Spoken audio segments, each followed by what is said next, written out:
Thank you. Come on in. Come on in now. Auntie Leah is in the house. Yeah, yeah, yeah, yeah. We are kicking it with Auntie Leah. Yeah, let's get it, let's do it, let's go. Yeah, let's go, let's get it with Auntie Leah. Yeah, yeah, come on, let's do it. Nothing better than kicking it with Auntie Leah. Oh yeah, yeah, yeah. Yeah, yeah, yeah. Auntie Leah is in the house. Yeah, yeah, yeah, yeah. We are kicking it with Auntie Leah. Yeah, let's get it, let's do it. Come on in. Some stories never leave. So Auntie Leah can do a thing. Yeah, yeah, yeah, yeah.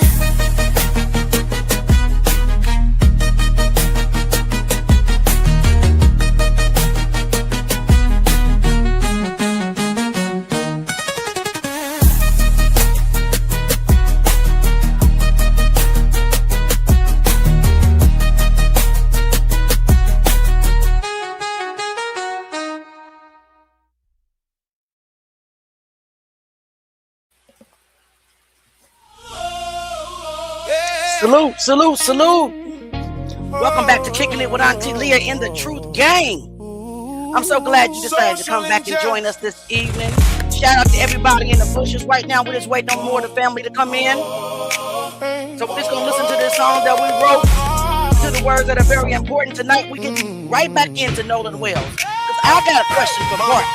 When the sirens came, Let's go. another young soul Everybody found please another hit the like family button and chain. share the live, please. We march for the truth, but the pain remains.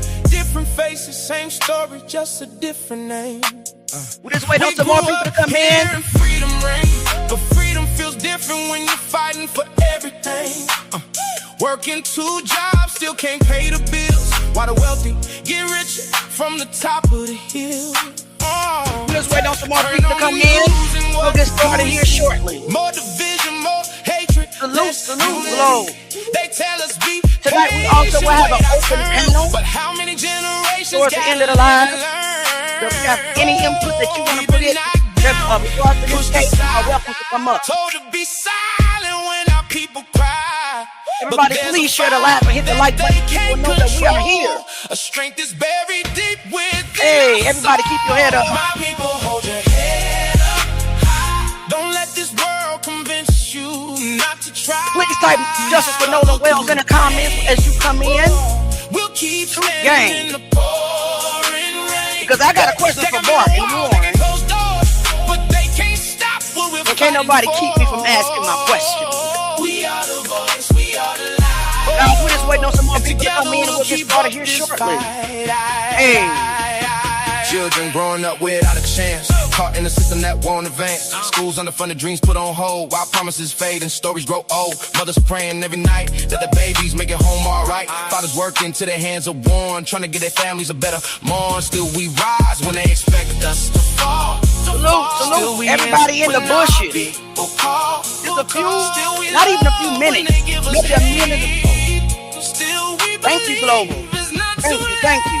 They tell I us wrote it's it. the reason to pass, but the scars of yesterday still last. Red lines drawn through neighborhoods, broken Just waiting on promises some more dressed people to up come as in. good. Thank you We for the watch dreams get 159 that pushed is in the aside. Watch building. too many mothers cry, watch too many candles burn, while the world keeps taking turns. Yet our ancestors paved the way through darker nights and harder days. They carry faith when hope was thin, and that's the reason It's we're about 30 still more here. seconds, So guys. teach the children who they are, not what the doubters And we're say gonna get they right are. Kings into and it. queens with purpose inside, born with dignity, born with That's pride. kind of silent, I see the pain, I see the tears, but we can't be silent. I see the battles fought for years. We will forever speak his name. I see the Salute, names salute, we can't Demaria. forget. Thank you so much for being here, Family baby. still demanding respect. Come on, y'all. Come on, y'all. See the Come on voices in. crying Come out, on in. asking what justice is about. But I also see strength. Everybody drop justice for Kendrick Johnson, justice for Nolan Wells, justice for Carmelo, justice for all injustices across the whole world. All right, all right.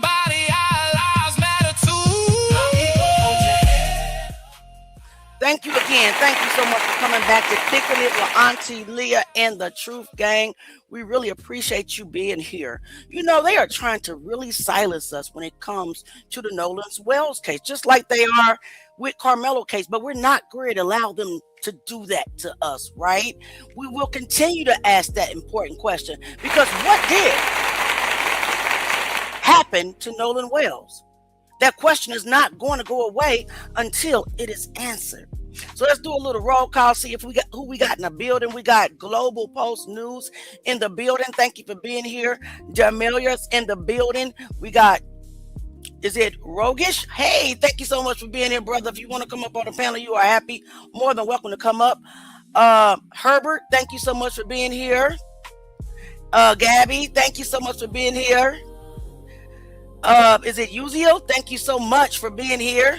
And yeah, we're gonna ask Bart, because see, Warren slipped up on that Tatum interview, and I'm ready to bring it up right now. He said something that caught my attention, and I just want to share it with you guys to see if you heard what I heard, because I clearly heard it. Yeah. I heard it, and we're not gonna let it go. So let me pull this up, turn the music down, because I want you to hear what Warren said, and Tatum corrected him on that.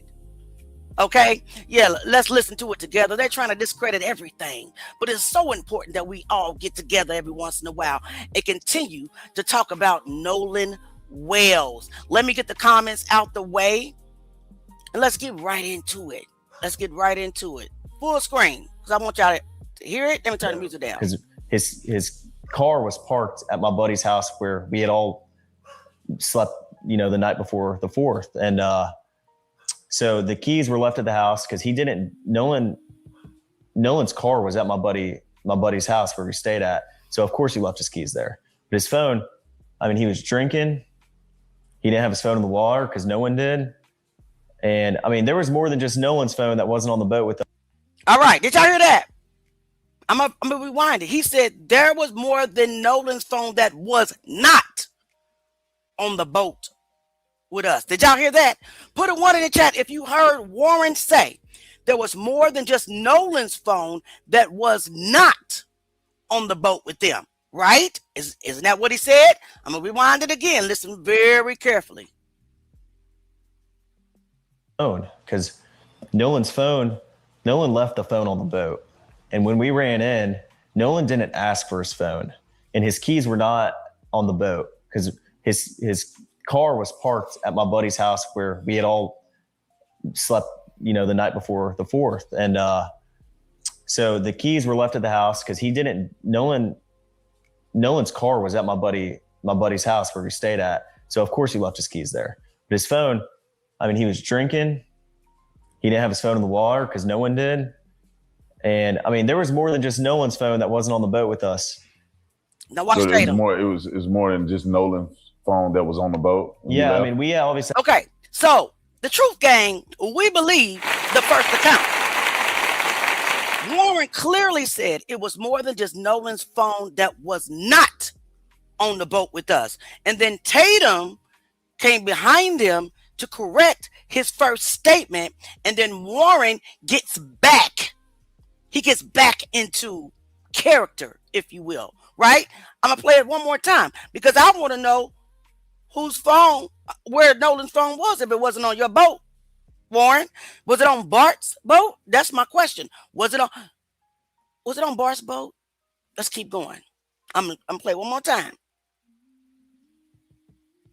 We're intoxicated, and, that's kind of what a lot of us thought, but they were kind of losing it, and they were going crazy. And the mom that was with them demanded Nolan's phone because Nolan left the phone on the boat.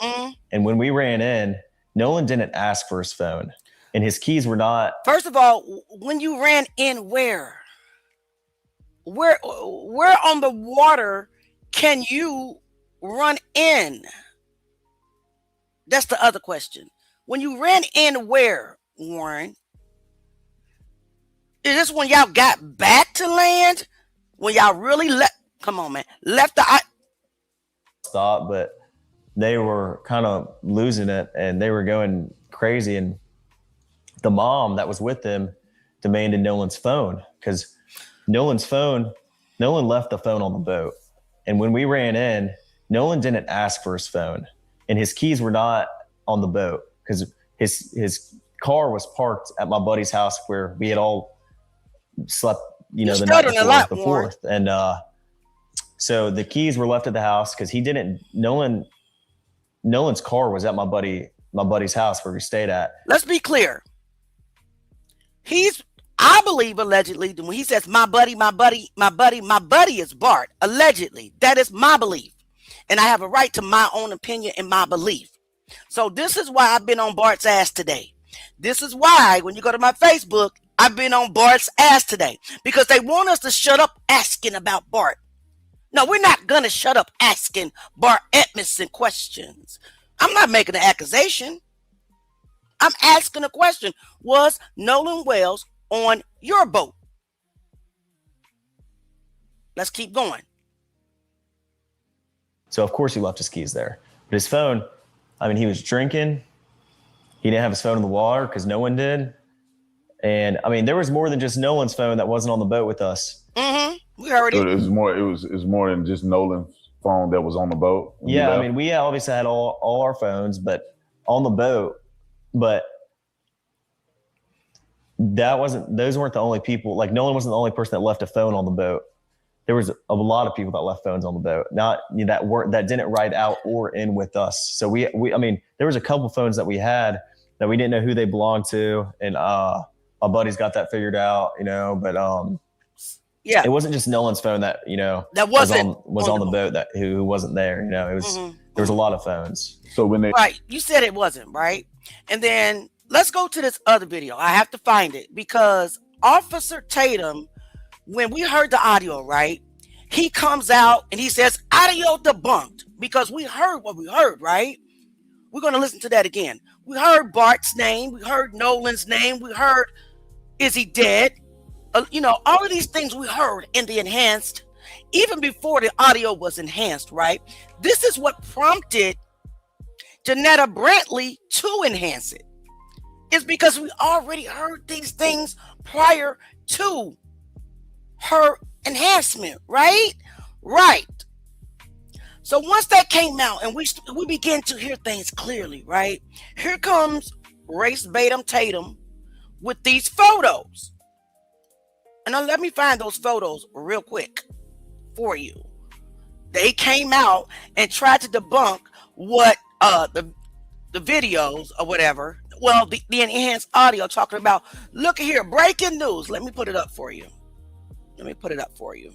Just follow me, guys. Follow me. Ignore the trolls. Hopefully, I have a moderator that'll come in soon. But right now, I don't have time to pay attention to them. I'm trying to cook up something. I'm trying to show you guys something. So he comes out with this breaking news, exclusive images shared of the Triton boat being towed by another boat after a viral sea tow dispatch call. Nolan Wells is confirmed to not be on board, right? These images were taken from the boat towing them. Yeah, you're right. And the boat towing them was whose boat? Bart's boat, according to Warren's boat, right? So we already heard Warren say Nolan's phone was not on their boat. The only other boat there is Bart Edmondson's boat. Am I right or am I wrong? Right there. And there's the line. It's a picture of the line where Bart's towing this boat. So my question again is, this boat right here don't mean nothing to me. You can't debunk that audio when we clearly heard. Damn it, Bart. You can't debunk it with this. You got to debunk it with Bart's boat. Show me the picture and video of Bart's boat, because allegedly that's where I think Nolan was. let's take some comments. Are you guys following what I'm saying? Are you guys following me? Yeah, we want to ask Bart. Bart Edmondson Jr. was Nolan Wells on your boat? This is not an accusation. This is a question. And it's a valid question because Warren put you there. Warren said Nolan's phone wasn't on the boat he was on. Tatum corrected him. But if you're telling the truth, you don't need correction, right? You don't need to stutter. And there's no He got off script. So he had to be led back to script. So that's my question. All right. So let's read some comments real quick. And by the way, guys, on Facebook, thank you for being here. We can receive stars on Facebook. On YouTube, we have the option of gifts if you want to bless the channel, super chat, super stickers, and we do have a goal. That's that. I'm not going to say it again. Thank you. Hit the like button, share it live. So let's pull up this interview with Jeanette Bradley. She did with Willie D. I actually wanted to interview her, but I haven't had a chance to do that. So we'll take what we can get, right? So let's pull that up. Let's see what she has to say about what she did to the audio to enhance it. Fair use, guys. Let me make the screen bigger.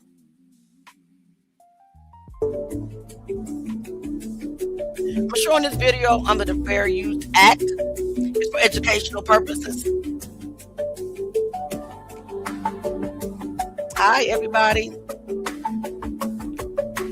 gonna skip through this.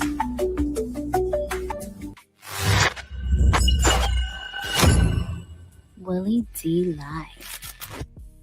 What's up, family? If it's your first time checking out the show, let me know what city, what state you're coming in from. If you're outside of the U.S., let me know what country you represent. Throw up your flag. Family, I need you to smash up the likes, smash up the likes, smash up the likes. Also, if you have not done so already on YouTube, after you subscribe, there's a little bell next to your subscribe button. Go ahead and click that thing right now so you can get your notifications each time I drop a new video like this. That way you'll be in the loop. Family, I gotta first of all, straight out the gate say, to all of the trolls, I need to let you know, you get no respect over here. We don't like you. We're gonna treat you just like your daddy treated you. We're gonna abandon you. That's right. The block party has officially started.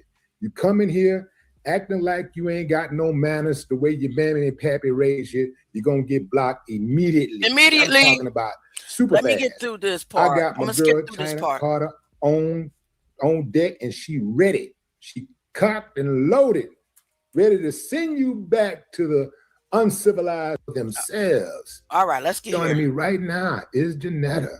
Hey. Hey, how you shout doing? out to Janetta. Oh, I'm great. I'm great. I got the number one troublemaker in the country online right now. What? Look, you stirred up a wasp nest. I mean, all you was doing, I guess, was just trying to get to the truth. Just because there's a lot, as I said, there's a lot of interest in this case, and for you to take it upon yourself to go in and say, you know, I can do something about this. I want to use my skills to really listen to what's going on. When you first started cleaning that audio up, was you doing it just for self-satisfaction, or was you saying, you know, I'm gonna clean this up so the public can really like hear what's going on? Or when you cleared it up and you heard it, did you, before you cleared it up, was you just doing it for yourself, and then once it got cleaned up, you said, you know what, I think the people need to hear this? When I was cleaning it up, what made me clean it up is because when I heard it the first time, when I heard it that morning, I have no idea when it was released, but when I heard it that morning of the 26th on Sunday morning, I heard some things that was already standing out to me even before cleaning it, and those things that I heard was already concerning, like it was troubling what I thought I was hearing. So initially when I was cleaning it up, it was really for me to try and get clarity on some of the things that I thought that I was hearing. But once I started cleaning it and some of those things actually stood out, and I actually started realizing like, I think this is exactly what I heard. That's what made me want to put it out, to just make sure I'm not tripping. Like, y'all be the judge. This is what I heard, but don't take what I'm saying as facts. Like, I want y'all to listen to and see, like, let's converse about it. You know what I'm saying? Like, let me see what y'all think y'all are hearing. But that's where that came from. Now, before we go any further, this is one of the questions that your detractors want to know. What qualifies you to clean up this audio and for us to trust that you know exactly what you're doing? How can we trust you with this audio enhancement? It's what I do for a living. It's literally my profession. I have a bachelor's in music production and a master's in entertainment business. But with that bachelor's in music production from Full Sail, they also taught, audio engineering and things like that. And so today, for the past decade, I've been doing that for a living in post and TV. There it is right there. So for every person in Troll that is trying to discredit Jeanette Brantley, you're wrong. And you're mad. And your Bart hurt. Let's keep going. Where I clean up dialogue, I enhance and edit dialogue for a living. I do sound design. I do everything that comes within post-production work is literally what I do for a living, and have been doing that for the past 10 years. And what did you do to enhance the recording? Did you add anything? I did not. Simply remove the background noise? The only thing I added was gain, and gain is to just basically enhance the volume. That's really it. Like, I EQ'd, subtractive EQ, which is I subtracted some of the frequencies that I didn't need that was making it more difficult to hear. And I boosted some areas of the EQ, but adding anything or altering or doctoring anything, as they've been saying, is just completely false. Like, I literally used VSTs or plugins that any engineer has access to, and not even just music and sound people that work in film, editors have access to the same thing. EQ, gain, compression are like the main three plugins that are typically used. And those are the main three that I used, staying completely away from AI. Right. Now, I'm not trying to put anybody on blast, but it just appears to me that, look and listen, this is a shoe fit wear scenario now. If the shoe don't fit, you shouldn't get offended. But it just seems like to me that a lot of the hate, it ain't even just associated with the fact that you did something that could possibly point fingers at certain people. It appears to me that a lot of the hate comes from the fact that some people think that things are not authentic unless white people approve them or white people do it. I do believe. That is a fact, guys. That is a proven fact. They do not believe that we're educated. They do not believe that we are capable. They just look at us, our skin color, and deem us as unqualified people. But history has proved that that is false. That is false. If this young lady was white, it would be a different narrative out there and a different opinion. Let's keep going. Now, I believe that if you were a white woman who presented this enhanced audio, I think that it would be more accepted by mainstream, and I think they'd be all over you. But because you are a Black woman, they're trying to discredit you because they can't stand that Black excellence. Yeah, they can't stand it, man. It kills them that you beat them to the punch. That's what I saw. You beat them to the punch, and you reminded them of how brilliant Black people are. That's right, I said it. You reminded them of how brilliant Black people are. And that underscores the fact that a lot of them fear us because they fear what we would become if we had the resources, you had the resources, go in there and enhance that audio, and look what happened. Facts. This is what I want to know. I see Nancy Grace interviewing everybody. I mean, she interviewing everybody she can get her hands on. I think I saw her interviewing a dog watcher, you know, but just anybody. She's just grabbing them, snatching them everywhere. And I'm hearing people talk, Auntie Nancy. I'm getting some feedback on maybe on your end, I think. Did you hear that? Did you hear that noise? Oh, so I'm hearing some noise on my end. Let's see if I can clean that up and stuff. I don't know see if I can get on my audio engineer cleaning. Okay, but it's still happening. I need to ask the comment section, are they hearing feedback? Are y'all hearing me fine? Are y'all hearing us fine? Because I'm getting static. Give me a thumbs up if y'all can hear us. Let me tell you something about this one comment right here. Grifting, you know who's grifting? The grifters are the two white boys that set up that GoSendMe account to make money off of Nolan Wells' name.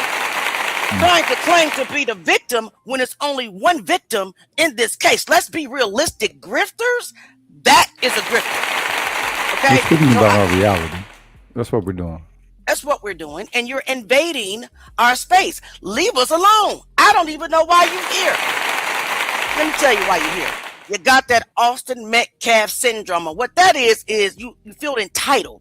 You feel like it is your birthright to invade the spaces of African American people. And just like Austin FAFO, you still ain't learned your damn lesson. That's a fact. All right, now let's get back into this. I'm sorry. And welcome Roll to the house. Peace and love, sir. We're gonna watch this video, then we can get into some respectful dialogue, right? This is crazy. Let's rock go. with it.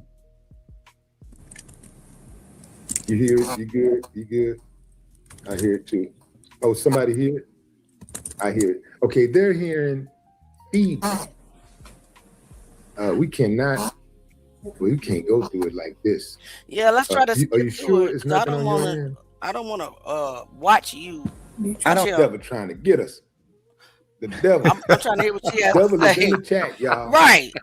I had to rebuke the devil today, and that was the Timu lawyer. I heard you. You celebrated a birthday yesterday. Another milestone. That is some horrible feedback. Congratulations! It's always thank you. It's always good to make that full trip around the sun. And I enjoy myself too. I'll take the big ones. Big ones, okay, big ones.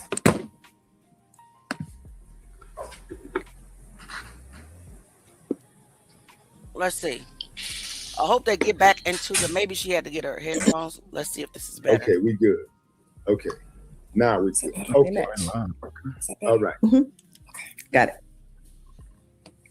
So how do you respond to the people out there who are saying that the actual audio is fake and it's been manipulated? Honestly, I'm trying not to respond as much, other than when I put that video out of me actually showing from top to bottom how I went to YouTube, downloaded the source from there, pulled it into Logic, and just did some quick little things, quick little processing to show that I didn't do anything fraudulent. I didn't add anything extra. I didn't commit alchemy or do some type of magic like I did what anybody can do. And so at this point, it's like their own biases, and they're just doing what they do best. People are peopling. Yeah. Facts. I ain't gonna lie. Being an artist, I'm not as skilled as you are with audio engineering and cleaning up stuff like that, but I got enough skills to, if I had thought about that, I would have went in and tried to do it. I would have went in, I was like, oh, that was brilliant of you to actually, like, with all of the thousands of people who are, engineers out there, like, it's like nobody either bothered, or they said, or they said that, or they didn't, think about it. like, Mhm. but you had the presence of mind to not think about it, just think about it, but also act on it. And when you did, boy, you talk about stirring the pot. Now, I asked you about Nancy Grace. That's where we got, we started, the sound started breaking up. But going back to Nancy Grace has interviewed everybody she can think of. Shout out to Nancy. And what I want to know is, have She put in work. you received any communication from her? Has anybody from her team reached out to you? Yes. Okay, fine. So what's going on with that? Are you talking to them? Or you already did it? I will be talking to them. Yes. Okay, well, that's good. Well, okay, I won't belabor that then. I'll get on off the gas because I'm like, because I'm like, anybody reporting on this, anybody who's serious about getting some answers, if they're not reaching out to you, they ain't serious. I can't take them seriously. And that's including the investigators. Has any investigators reached out to you? Anybody from the Ocean Springs Police Department? No. Anybody from the FBI? No. See, I can't take them seriously. Like, if they're not reaching out to you, I cannot take them seriously. In part, I feel like there's really no need to reach out to me because what I have access to is they have access to. And not only that, they have way better equipment than I do. The FBI, they actually have audio analysts that can do what they're supposed to do. And so there's really no need to reach out to somebody that I took it up on myself because I wanted to hear what I thought I was hearing and I just wanted clarity on it. But what I did and what I have, they can do themselves. And so that could be part of the reason why I haven't been reached out to them. I haven't been reached out. That's a good point. That's a very good point. I like your spirit. Thank you. I like your spirit. I like your spirit. You're an extremely humble, yet skilled person at what you do. It's very difficult to find that balance. I like you, Thank you. Okay, so when we look at how this audio has affected people's temperaments, some people have came for you, they come for your family, they're trying to put you on blast, they're trying to dox you. How has this affected your family and your life? It's a bit overwhelming, but it doesn't stop the fight. Like we all know, a hit dog will holler, and to me it seems like something was thrown and multiple dogs was hit at this point. And at this point, I can't do nothing about how they react. Like I said, the audio was already released, and so if anybody should be mad, they should be mad at the CETO company and MDMR who put it out there. Everybody had heard it. Even before I cleaned it up, there has been hundreds, if not thousands, of people telling me, I heard some of the same things too, even before you cleaned it. And some of the things that they didn't hear at first, maybe be like 2 or 3 things that I brought more to the forefront. But the super majority all agreed that they were hearing these things, even in the original audio. So that being that, and then on top of that, I think from a psychological standpoint, like behavioral psychology, it's if you're going to attack someone over seeking justice, that says a lot to your character. Because Absolutely. I didn't do nothing wrong, although something wrong has been done. And the reason why myself and others are acting out on it is because we're seeking justice. We want to figure out what happened, what was done wrong, why is this person no longer here? And so I kind of let them do what they do. I kind of let the hate pile up because ultimately I'm working on my end to make sure that I'm moving in accordance to who I am and standing true to what I know to be true to self. And I don't want to say too much, but at the end of the day, just me and my wife, we are taking it easy while also responding to the misinformation and correcting what we can correct in the meantime, while still trying to figure out what happened to Nolan. Right. You said that there was 2 or 3 things that you hadn't heard prior to cleaning it up. What were those 2 or 3 things that you hadn't heard? The can we cover it up? I didn't hear that as clear as I did at first. Damn it, Bart, Nolan's really dead now.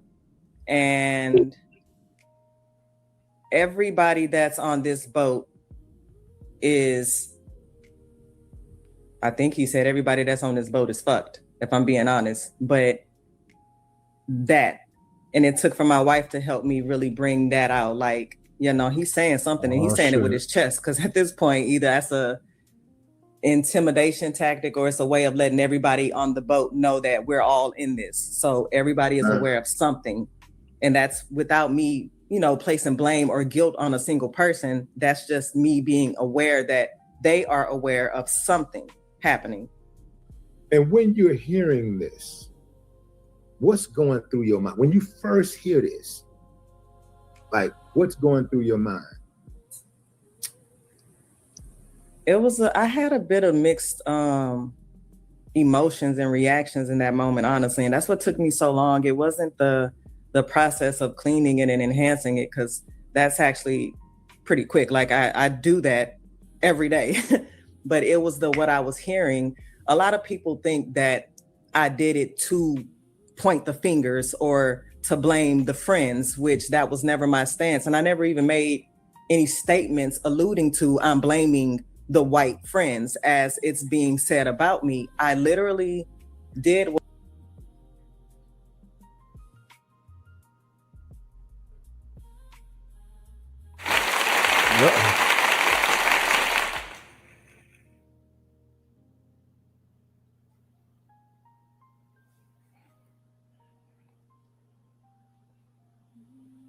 Looks like they froze up a little bit.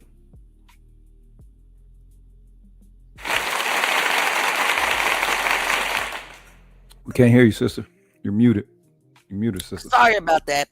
Everybody is all up in a frenzy because we're just asking one question. And that question is, what happened to Nolan Wells? We have not one time, at least nobody that's in the Truth Gang, had not one time said or accused those boys of doing anything. We have questions for Bart.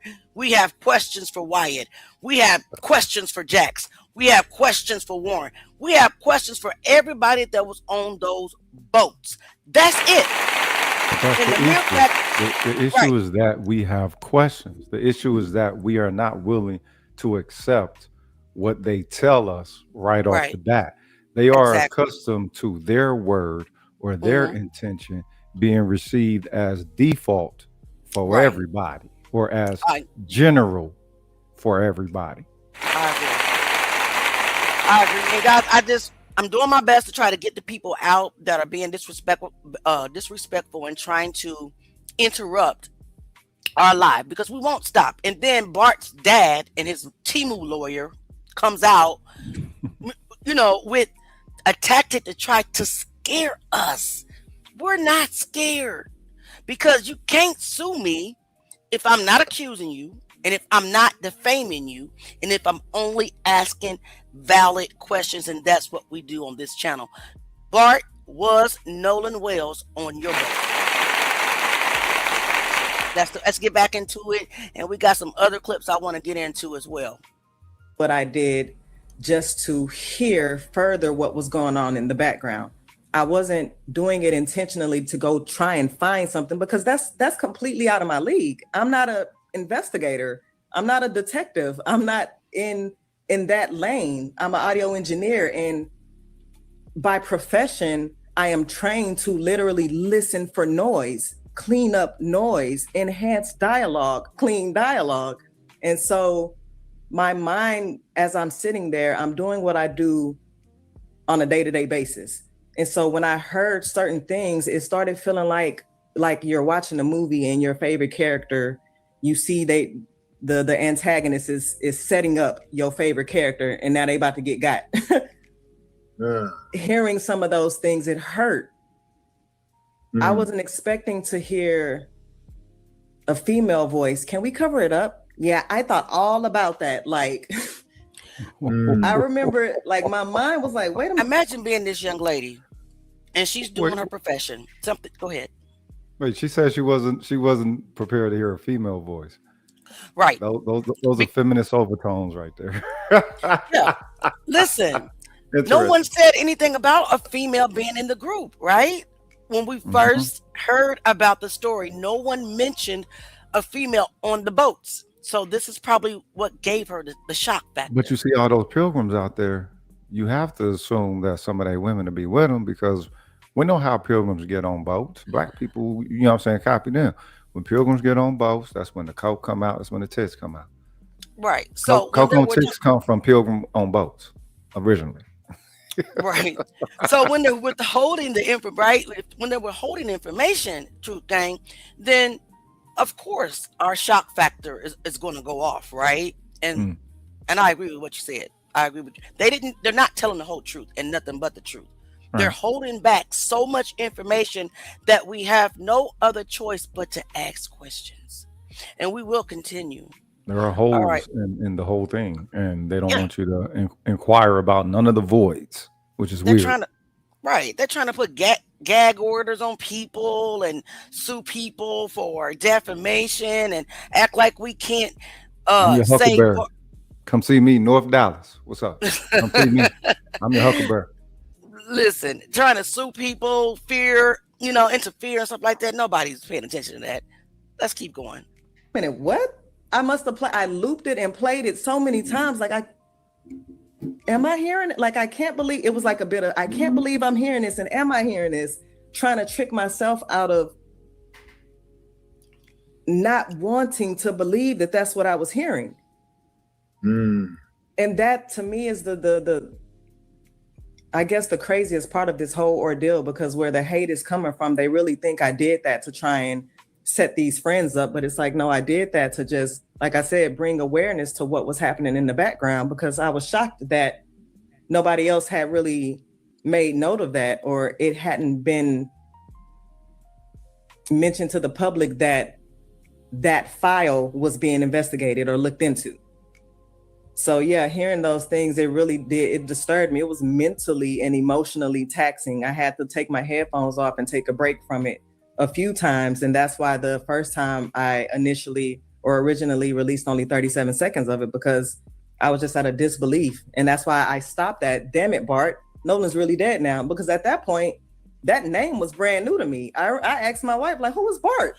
Right. Where did this name and where did this person come from? So Bart's mad because Warren brought his name up, and then we heard the recording. Let me bring up the recording while we're talking about it to kind of refresh your memory on this. Just give me a moment. Let me find it. Appreciate your patience. Bart, damn it, Bart, damn it. That's exactly what it says. And that's what Bart is saying right now. Damn it, Warren. That's what Bart's saying. Damn it, Warren. That's what he's saying right now. Because see, I don't understand why Bart mad at us. We're not the one who brought his name up. Why are you mad at us? Yeah, because we mentioned it's like, all right, motherfucker, stay out the mix, Bart. Right. Nobody knew about you. Like nobody.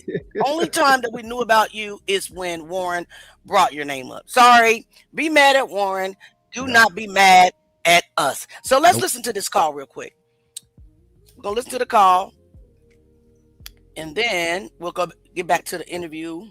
Well, we may go to a different interview. So let's pull this up and let's listen to it. I don't care that the recording has what she perceived on it. She already explained that. Close your eyes. How about that? She told you to do that anyway. Okay, so before I play this, I want to quickly explain what I did, what you're looking at on the screen, and why I chose to approach this audio the way that I did.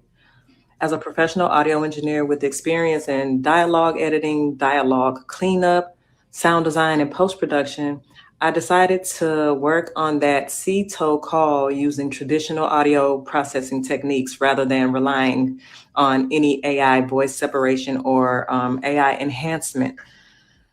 My goal was pretty much to preserve as much of the original recording as possible while making the quieter dialogue and background audio easier to hear. So I basically use techniques such as subtractive EQ, compression, gain adjustments, noise reduction, frequency isolation, and other traditional processing methods. So what I did was I separated Vicky, the C-tow dispatcher, from Warren and the audio originating from the boat so that I can concentrate more closely on what was happening behind and around Warren, pretty much on the boat. And I specifically chose not to rely on AI because aggressive AI enhancements and voice isolation tools can sometimes introduce artifacts and distort the speech or create ambiguity around the sounds that were originally present. And for something this serious, I wanted my processing to remain as conservative as possible. You'll also notice time code and dialogue written on the side of the screen and pop up during each segment. That dialogue represents what I personally hear as an audio engineer while processing and repeatedly reviewing these sections. I'm pretty much providing it as a listening reference, not as a declaration that my interpretation is the only possible interpretation. And that's important. I want you to listen for yourself, use headphones if you have them, listen closely, and decide with your own ears what you believe is being said. You can also return to the original unprocessed recording and compare directly with what you're hearing here. You'll also notice that my time code may not match the regular timestamp on the original uploaded video. And that's because I'm working inside a professional post-production timeline, a digital audio workstation, basically using simply time code, which in film, that's displayed in hours, minutes, seconds, and frames. Film and TV timelines are completely different from timestamps that you see when you're watching regular videos or when you're watching a movie and you hit pause. So basically the time code on the screen is there to identify the precise location within my working session, not to represent the elapsed timestamp displayed by the original video player. And I hope that makes sense. It does make sense. First video, I'm sharing only approximately 37 seconds of the call. I originally intended to continue much further, but once I separated the dispatcher from the boat and started concentrating exclusively on the background dialogue, what I believed I was hearing became extremely difficult for me to process emotionally, and I needed to take a mental break. But I wanted to release this portion because some of the details that stood out most to me occur very early in the call, like right at the top of the call. And so I'm gonna let the audio play, read my transcription if you want to reference, but don't allow it to determine what you hear. I want you to listen first, listen again, compare it with the original recording, and then judge it with your own ears. I hope this breakdown helps.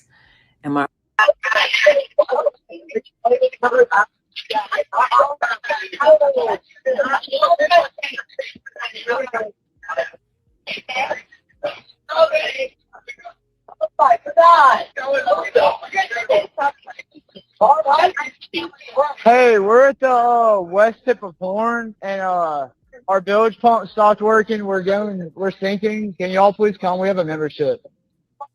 Shut up! Shut the fuck up!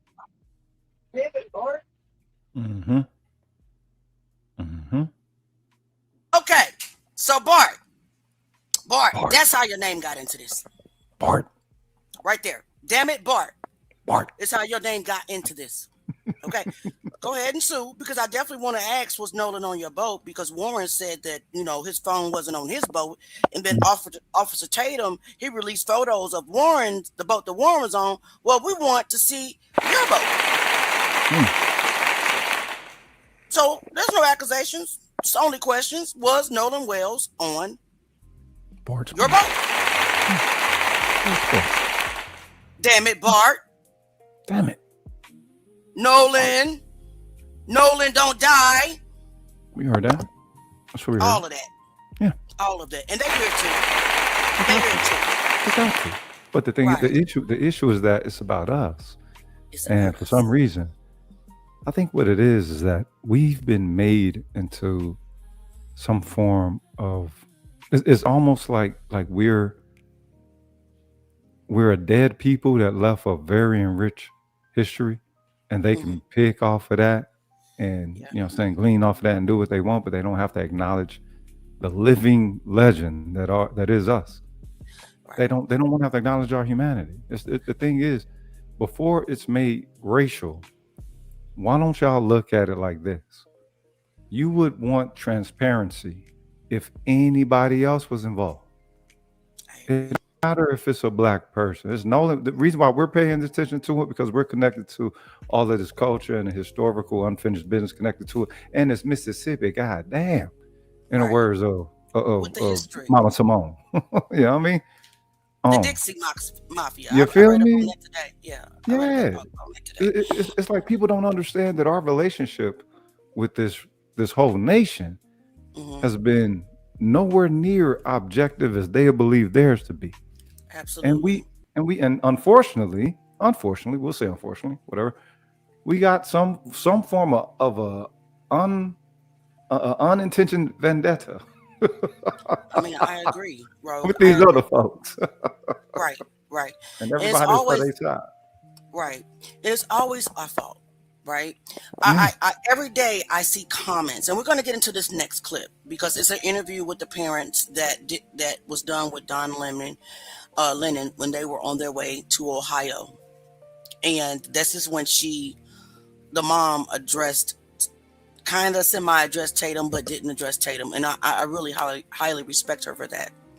But I don't know why they're so intimidated by us, right? If they just get to know us, they would know that we're probably one of the most loving people in the whole nation. Most forgiving, to be honest. They got to get through that majesty, dog. We got way too much majesty and way too much frightening potential for them to see that love and see all that other soft shit. Right. You know what I'm saying? That's behind it. They have this fake delusion that all black people are bad people or hateful people without acknowledging within their own race that there are also the same type of individuals that are in our race, because those type of individuals, they exist in every race. Who do they believe those hateful black people are hateful of, though? Who do they believe those hateful black people are hateful of? Good question. And who created them? Oppression. Well, no. Even they're not going to knock the source. I want to know who they believe the hateful black people's intention of hate is toward. That's a good question. Who? Because I don't see black people hating nobody but black people. Come on. To the point where it causes alarm. You don't see black people hating pilgrims where it causes alarm, no matter how valid that may be. You don't see it with Asians. You don't see it with Arabs. Let's say who else is here participating as a we American with us. Right. You don't see black people as a culture hating on people. So who are these people that think that we hate them? Right. What I don't also see is when a black person unalives a white person, you don't see us in their comments making light of it and making fun of it. No. This is what they do to us, right? Yeah. And then deflect and the gaslighting tactics is diabolical. So I agree with you, my brother. Yeah, they hate us. So that's the thing. I think we've never wanted to accept that they hate us. They hate us. I don't want to accept that. That's true. Because I don't hate them at all. Even though we got all validation and all practicality to do so, and I've been waiting for 40 years for black people to do it, y'all ain't gonna do it. Y'all ain't gonna never hate them. I'm gonna be very honest with you. I got some beautiful white friends. Not gonna lie. Yeah, I can dig it. Not gonna lie. But you are the black people that gets the most flack from these Peckerwoods. Not those of us who will openly carry a hate for them. The millions and millions of you who try to do the Christian thing with them, the American thing with them, the citizen thing with them. That's the God complex. Is that what white means to them? White means God to them? I don't know about them. I'm talking about that's the God complex in us. That's just who we are. That's how we were created. Kind of toxically cosmic, if you ask me. Well, it's okay to have a different opinion. You know what I mean? Actually, it's very healthy, in my opinion, to have difference of opinion, long as it stays respectful. But I definitely get what you're saying. Yeah. I have not gotten there when it comes to white people. I can dig it. I don't hate them. I actually feel sorry for them, Yes. because that hate that they harbor against us has to be very, very, very miserable. You would To think. hate You would an think. entire race. Yeah. Think of the turmoil. Let me slow Pressure. down. The pressure. That they feel on a daily basis. The energy they put into hating an entire race of people. And don't even know why they hate us. Well, but you got to remember, they are also of the conscious where they could sell a whole nother family, do whatever, all kind of sick, demented, demonic stuff to a whole nother family, and sleep like a baby. Right. That Let me same address night. this. Right. It's crazy work, right? Let me address this comment, and then we're gonna get into this clip, okay? And then we can talk some more. I'm loving it. And then, guys, towards the end of the show, after all the clips, we will have an open panel. So if you have anything, any input that you would like to come up and say that's not trollish, because if you troll, I'm gonna drop your ass down just like that. I'm just being honest. But why are you people killing each other at a high rate? Scrady, you guys kill each other too. You guys kill each other at a high rate. Everybody well. kills within proximity. That's how that goes. Right. If you don't understand that, then you don't understand human beings. Right. That's like you calling the kettle black right there. And what does that have to do with this? What does that question, that trollish question, have to do with this stream? Nothing. You see, the deflection, that's what I'm talking about. You just did it. That's deflecting. Because we're talking about Nolan Wells. Okay? Let's get into the clip, okay, guys? Do it. Let's pull it up.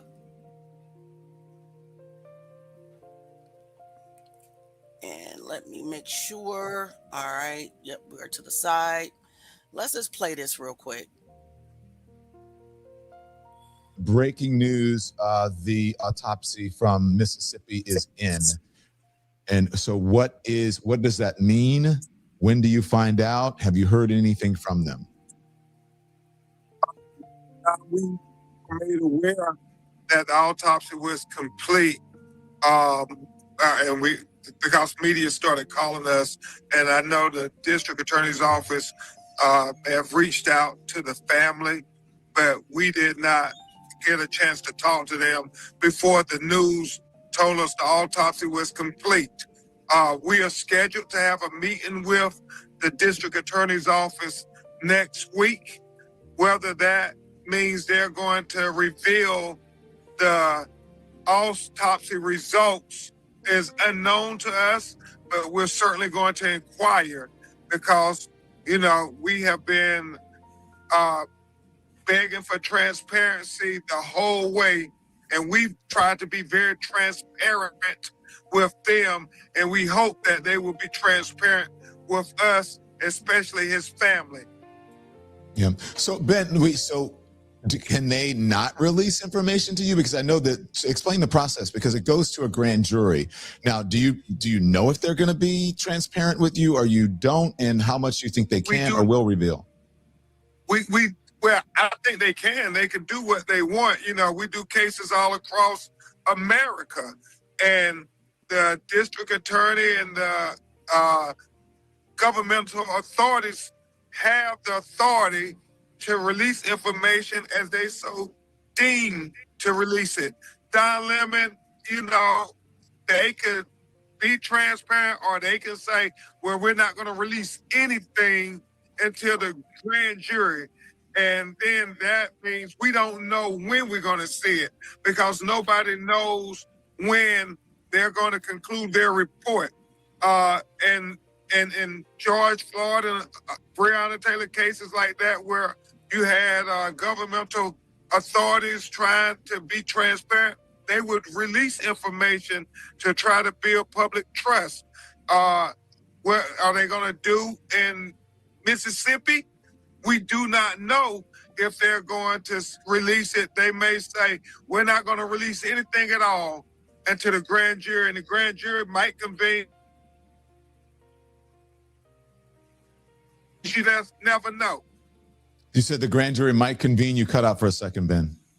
They can convene anytime the district attorney's office says that we've completed our investigation. It's all up to them. It could be next week. It could be 2 or 3 months. We have no control over when the grand jury is convened and when the district attorney decides to release information. Why did it take Mississippi so long to present these results? Yeah. And do you know why they've been so quiet? Yeah, that's race. I don't want to speculate. I know oftentimes they would offer that they're waiting for a toxicology report. Come on. So why it took as long as it did, but we hope that they will be transparent with us, because as Dr. Mitchell, who conducted the independent autopsy at the behest of the family, Don Lemon, articulated, he shared that he would not be able to tell if the airways were obstructed, if the lungs were filled with water, because by the time he got Nolan's body, the organs had already been dissected. And so he would have to depend on the observations of the state medical examiner, who would have gotten Nolan's body immediately once they recovered it. I want to ask you, so that's the only way that you're going to know if the independent autopsy and the state autopsy, if they indeed match up with each other. So 2 questions. That's the only way you're going to know. So one would think that they'd have to be transparent, or at least they'd want to, so that you can combine the two, because they'd want to get to the bottom of it. If there's some discrepancy with one or the other, that can be really, beneficial to finding out what happened to Nolan. And so what happens if the results in Mississippi don't align with the evidence shown so far? That's that's a big deal. Yeah, and oftentimes, Don, you do find that you have differences in autopsies. I know I've handled several cases where the state medical examiner concludes one thing and an independent medical examiner concludes another.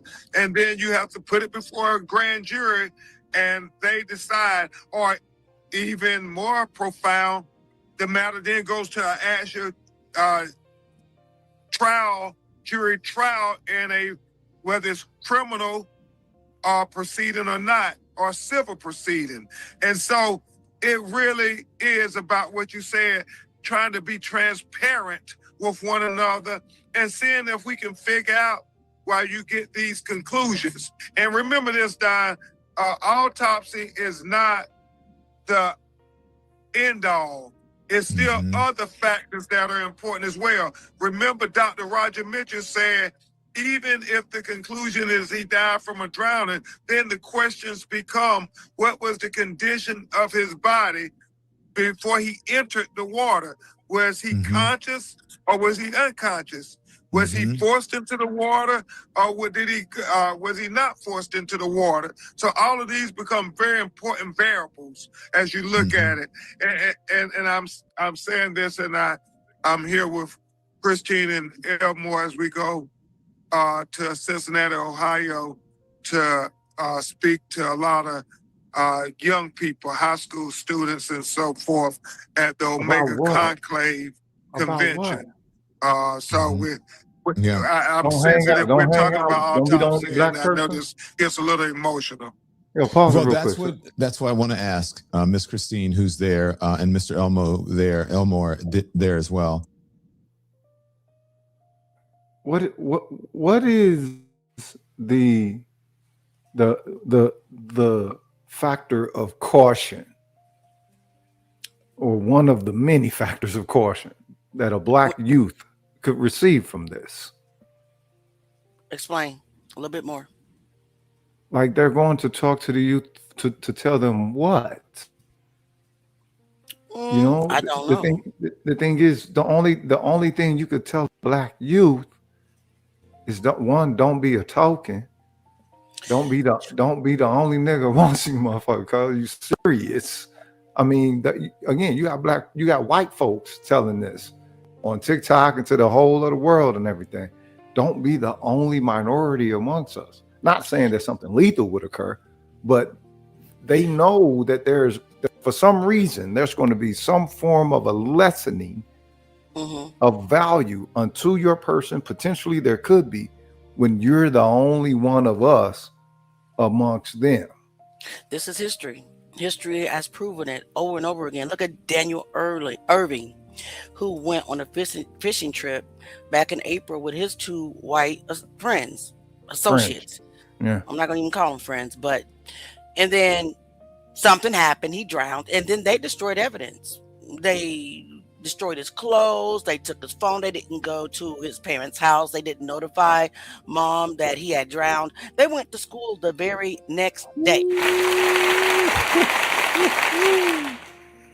So you're right.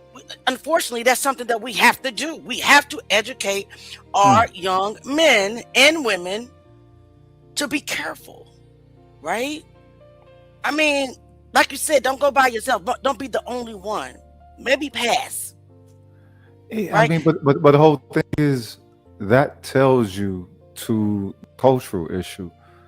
That's why I bring up in the equivalency. There's no equivalency where any white person would have to look after themselves in their life if they're around a whole group of well-to-do black people simply because they were white. That don't make no sense. That is a reality, you know what I'm saying, on the other flip side of the coin. That is our reality, and it's unfortunate. I had to actually immediately have this conversation with my boys. Immediately had this conversation, because in our culture, believe it or not, you go with them, you come back with them. We don't leave our friends behind. And what's sad is they don't understand that. They literally cannot comprehend what we're saying when we explain that is our pact, right? If I'm going on a trip with somebody, I'm not leaving them behind. No matter what, if I had to camp out with we go together. Listen, hypothetically, if he did decide to stay, I don't believe it, not one bit, but let's just play their game. If I was there and Nolan decided to stay on the island, guess who would have been on the island with Nolan? You. Me. Yeah. Me. I would never leave my brother or my friend behind, especially in a circumstance where he had no for sure way back. He had no phone. Facts. And you said he was drinking. Yeah. So ain't your homie? Ain't he your homie? Ain't you looking out for your homie? Ain't you looking out for your friend? Or if they say the N-word, potentially they of the white group that'll say the N-word, trying to join in the fakery and some wannabe shit. All right, ain't he your N-word? Don't you look after him? Listen, it is the exact same scenario. They're saying that Nolan was wasted. Isn't that what Tatum said? They said that he was drunk. Okay, it is the same scenario of being or driving drunk. I'm not going to allow my friend to drive drunk. Yeah. It's equivalent to that. Yeah. I'm not going to allow my friend to remain on a remote island with no for sure way back drunk. So either way it goes, your explanations don't make no sense. And somebody needs to go to jail for something. The friendship must mean something different amongst them than it does with us culturally. Exactly. All right, guys, let's finish this one up. I'm sorry if we're talking too much, but that's what this is for. The panel's open. Not to the trolls, of course, but people that want to have respectful dialogue that means something. You don't even have to agree with us. The last guest I had the other day, I forgot his name, but he was so sweet. But he didn't necessarily agree, right? But he stayed respectful. That's all you got to do. Okay, let's get back into it so we can wrap this clip up. I wanted just to get through this part. Miss Christine, thank you so much. I'm gonna hand the phone to Christine. Okay. I know that it's difficult for you to listen to this, and I was keenly aware that you're in the background and you're having to deal with this. I wrote something this morning in my newsletter, and I said that, you know, you have been wanting transparency, around this. First of all, good morning. Thank you for joining us. But you have been wanting transparency around this. But hearing the actual words and the results or whatever, that is extremely difficult. You want transparency, but then to be able to hear it is heart-wrenching. It's really a double-edged sword. It is. And honestly, it's one of those things when we're sitting in it, because we have not been able to fully grieve, right? So there's a bit of disassociation that occurs. And I too have to just always take a moment to step back and be like, okay, however it goes, right? Like it has to, in some way, like it has to be accepted. But again, I can't fully accept the answers and things that were told to us at the beginning because it was too soon. There was no investigation. Stories did not align. And so for people to say, hey, you know, why can't you just accept it as a drowning and be done? And those things that have occurred. Mm-hmm. But, you know, that's why we needed that independent autopsy. We needed to make sure that whatever was found was true. But of course, when you don't have the complete picture, that also, you know, kind of makes you question even more, like, what exactly are we dealing with? And we need that. Like my husband and I, our family, we need those questions answered. When you got the news that the autopsy for the state autopsy was done, what went through what was that like for you? What did you think? I said, oh, wow. But then again, you know, like Attorney Crump said, the DA did reach out. Actually, I had texted the victim's advocate, Amanda, saying, hey, were there any updates for the autopsy? I know the coroner told us it takes about 2 to 3 weeks for the toxicology report to come back, which I know that was kind of the main thing they were stressing. And so then I think that afternoon, so today is what? So I think that was maybe a day or two ago, the DA had called and I missed the call. And by the time I saw it, it was too late and I wasn't going to call her at 9 o'clock because I've had to change the settings on my phones because of the harassing phone calls I've been getting. I want to talk to you about all of that. But how they going to harass her? Let's stop right there. Let's stop right there. They have made 2 arrests. 2 arrests because allegedly Judge Ashley Cole, the one that came out with her statements, shut down social medias, put gag orders, allegedly received threats. They arrested 2 people. Did you not just hear that she's been harassed as well? And they've also said that they've been threatened. Where are the people that have been harassing and threatening the actual victim's family? Why have there not been any arrest? Arrest of them. Yeah. Of them. Yeah. Why would they harass them? But these again, people, that's a culture. It is. That's They're harassing them only because they won't accept their son just drowned. Because nobody said that. We don't even know the results of the autopsy. So the drowning narrative, I don't even know where you got it from. Is it from when the sheriff originally came out and said it looks like a simple drowning? Looks like, it's not facts. That's speculation. Well, if his friends would have stated to that from the jump in their transparency that they brought forth, then it wouldn't have been we still probably would suspect it, but it would have been more receptivity toward it. It looked suspect from the jump. And the issue is that we called it out. Yes. They say it's not how you say it, but it's not what you say, but how you say it. Nah, that's bullshit. It's what you say is how you say it, and it's that you say it at all. Right. They had a problem that we spoke up and called it out for as janky as it looked. Exactly. It was a terrible lie. I'm just let all y'all know it was a terrible lie. Yes. Yeah. Lie better. And here's the reason. Why do we even have to ask that question? I mean, even after the autopsy is complete, we still have to ask what happened to Nolan. Yeah. Like, it's plenty of cases, like 95% of cases that authorities will come out and say, oh, the preliminary findings pending toxicology reports is drowning or gunshot wound or stab wound. Yeah. Sealed lips. Why is it sealed? What's the secret? And they want to ask why we're talking about this every day. How about you tell us what the hell happened to Nolan Wells? Because you knew what happened to Nolan Wells when you did the autopsy pending toxicology. Just accept it, nigga. Be quiet. Cause of death is what we want. What causes death? Manner of death, you know now, but you didn't know that when you knew the cause of death. Yeah. Cause of death you knew. But now we have to wait months, 8 weeks. We'll get into that for a grand jury. And if they don't figure it out during these 8 weeks that started in July, then guess what? It starts over and reconvenes in October. So you're sealing autopsy reports. You're sealing evidence. If it was a simple drowning, none of that would have been sealed. What do you think?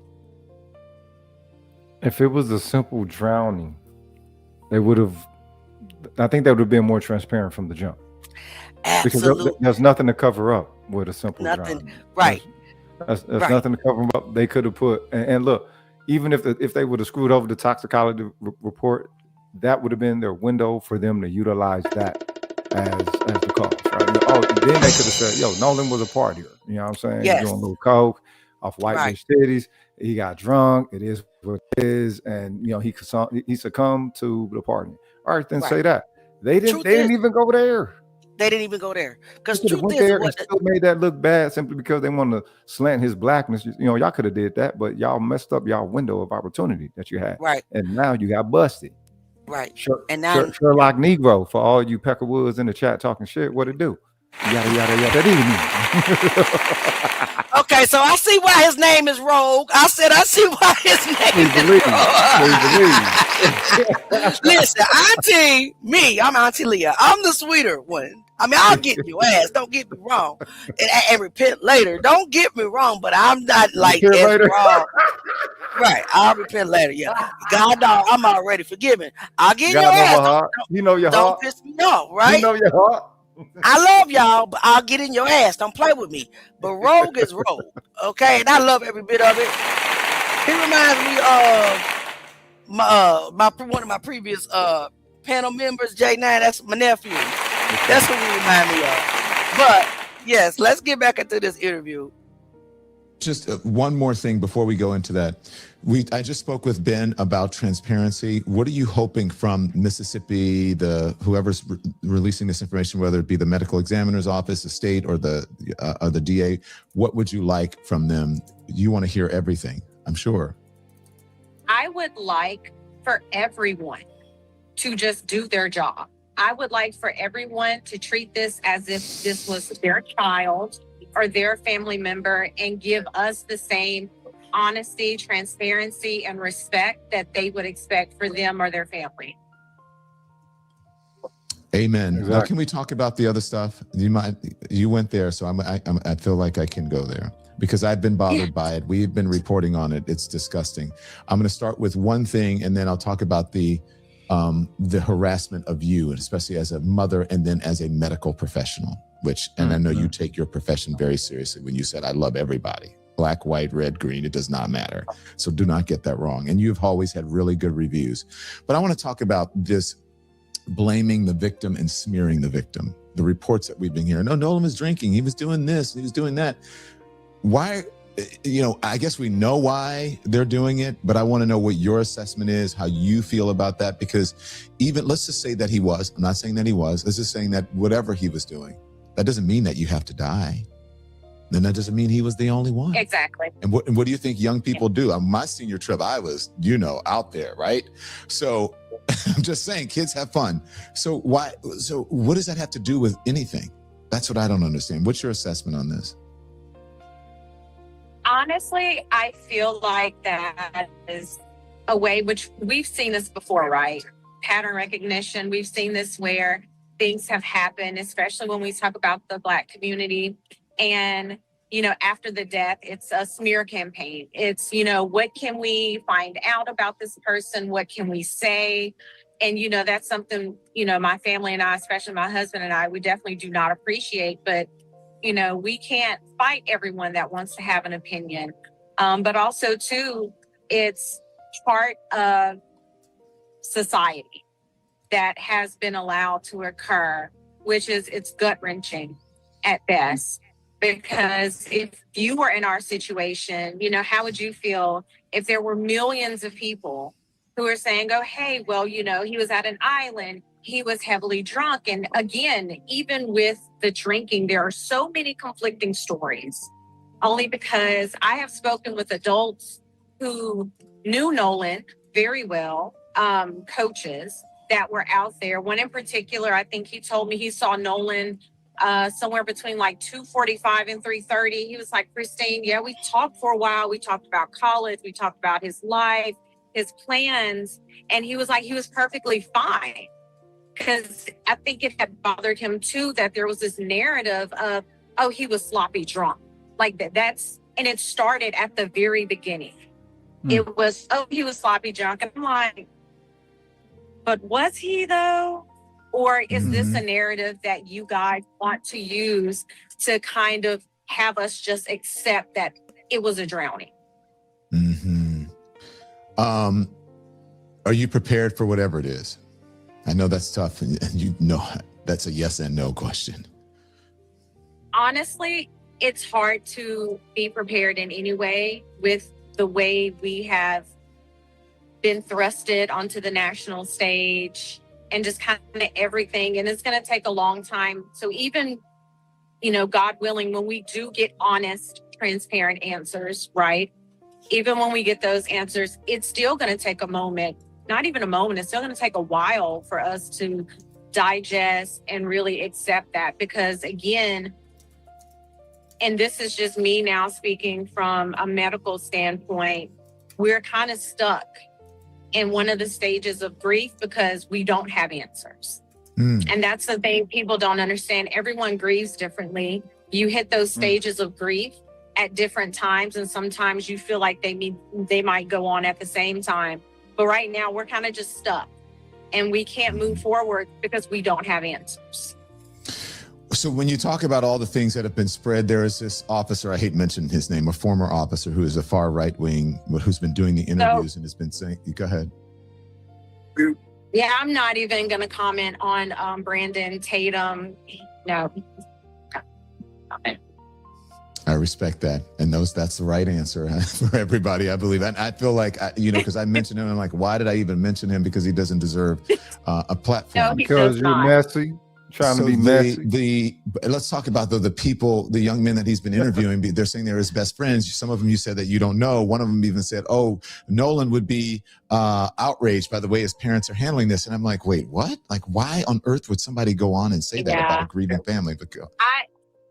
Again, distraction. We're not even going to address them or that man. We only want the truth.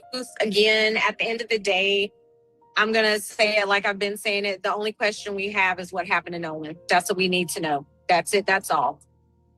Dad, you've been here. We saw you yesterday with not only speaking up for your son, but for others as well who have been involved in mysterious deaths. That was a very emotional moment for you, and the vulnerability I saw there.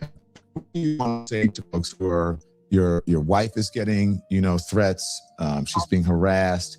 Those families have been treated like they're a nuisance by police departments, according to the reporting. What do you want to say to America about this? Like my wife said, just from a parent standpoint, we just want to know what happened.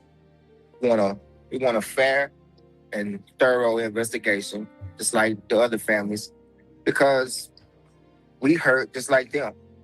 If this was their children, they would want to know. They would want to go to every resource they can get to the ends of the world to find out what happened. So then that's all we're doing. we're not accusing anyone. We just want to know what happened to our son because it doesn't add up. Times don't add up, stories don't add up, and it just doesn't.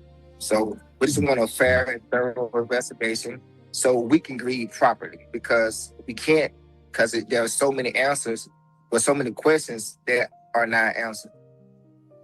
I don't know if you want to respond to this, or Ben or Christine. The father of one of the young men who's been speaking out is put up a $50,000 reward report. One of these things that get me with this is I notice that every time that this happened, and I've been watching this since I was a little kid. Every time this happened, you watch the black people have to handle this like it's a fucking board meeting. No passion, none of that depth of expression of humanity. It sounds like it's always some type of press conference, and you have to, you know what I'm saying, step on your words, you know what I'm saying, lightly, while your loved one is over here dead in the motherfucker. You become... And you got others out of pocket about it. Not only are, you know what I'm saying, okay, it'd be different if you know, people were unempathetic. You got people out of pocket about it. That's one thing I don't like. I don't like seeing that. I've been seeing that forever and a day. And it's like every time that it happens, I watch the black people involved, and they go about it in a way to as not to offend white people. Yeah. And it's like, even if they ain't blaming nobody or whatever, the way that they go about it, it's that same thing. All you black people listening to me, y'all do that. Y'all don't even understand that y'all do that shit. It's the God complex. Is it a God complex? Because if you kill anybody in my family, you're gonna get my passion and wrath. You're gonna get my soul for wrath. If anything, if I don't take your motherfucking carotid and open it up, you're gonna at least feel me. I understand what you're saying. You're gonna feel me. I'm not trying to minimize your passion about this at all. What I mean is, we are the original people. Adam was a black man. I said what I said. Eve was a black woman. You know how I know that? It's because we are the only race in history on this earth that is able to produce all races. So a direct communication between man and God was a black man. We were there. Okay, it wasn't until the Tower of Babel that all these different, when they tried, you know, when they tried to build a tower to heaven to get to the third heaven where God's throne was, that God destroyed the tower and split nations. I can respect that, but what about the people now? I can respect that. Damn, what you talking contemporary times though? No, what I'm saying is that it's just in us. Love is just instilled in us. And there are some like yourself who I highly respect, right? I'm not gonna minimize how you feel. But some of us, and I'm one of them, and it's really fun to have a panel that doesn't always agree on everything, you know, certain things. It's fun to me because I can't help myself. I just love people. That's just who I am. And it ain't even about Christianity to me. It's not. It is about my direct personal relationship with the Most High God. That's who it's about. It's not a label on me and on a lot of black people because we got the direct. We the chosen people. But wait a minute. Is it love when you capitulate or seemingly capitulate? Not saying you, but you know what I'm saying, the black people who undergo these unfortunate situations as they may. It is love. It is. It is love. It's not capitulation. It's not, because anything else you can see all kind of passion, all kind of vibes, all kind of frequency on us. We are the reason why everybody else know how to get live. But when things like this happen, we can't stay live with it. I don't get that, because I'm gonna be funky until the casket closes. Not just around my folks. I'm funky around foreigners. I'm funky around foes. I'm gonna be funky around everybody. And when they get out of pocket, they get out of pocket, and you live it as if it is out of pocket, not just some political thing that you gotta handle on the boardroom. It's okay that, brother, it's okay that you're there. I get it. You've had enough. No, most black people are there though. I'm 47. Every time I've looked at the news and something like this done happen, this is the energy that you get from black people. I'm 52. Tell me that's love? I'm 52. And I'm telling you that I don't hate nobody. I'm not capable. To hate them. You don't have to hate them. I'm not saying it's not an either or. You don't have to hate these motherfuckers. You just show enough of your passion for your own to where they don't matter. They don't even matter. It's the way that they make themselves matter that make them matter to the point to where you might hate these fucking devils. Nobody's saying to hate them. I understand what you're saying. I understand what you're saying. But you gotta understand everybody's not the same. We're just not. I'm talking culture. It's not individual to individual. I'm seeing culture. I'm seeing the response that I saw with Nolan Wells. I'm seeing the very same culture and the same shit that my parents said that they had to deal with the white adults that hated them. And we seeing this out of these people, children, and yet we still trying to call them racist. They're not being racist. They're being themselves. This is who they are as a people. This is who they are as a culture. This is how they rock within whatever tribal dynamic that they will, or ruling dynamic that they will, local or even mass governmental. This is them. I'm not going to lie and say that as a culture, this ain't who they is. Individual, okay, yeah, you might meet a cool one or whatever.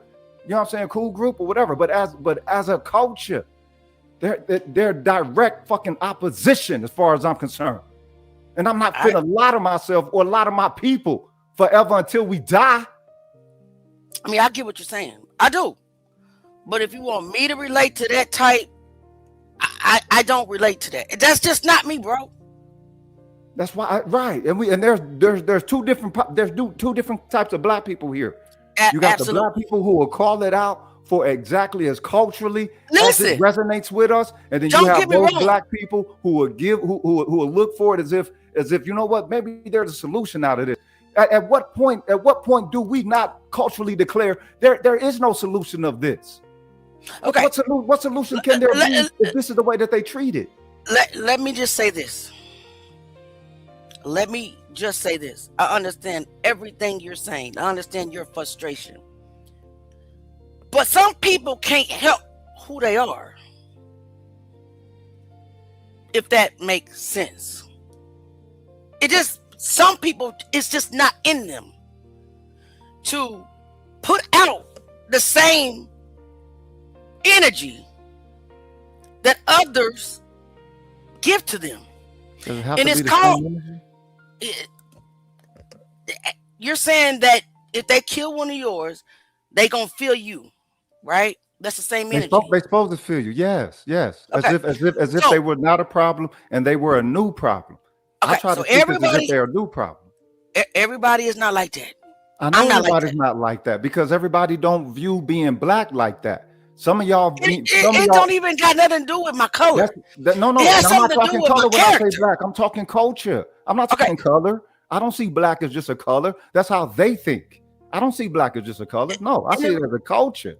And it doesn't even have to do with a culture. It's about. It does, because this is what we're. It doesn't. It's about individual white culture. It's individuality. It's not individuality because you got the police and the system backing these Peckerwoods that we know killed this little brother. I understand that. I know that. That's a culture. That's not individual, sister. That is what I'm saying. Then the way people react is individual.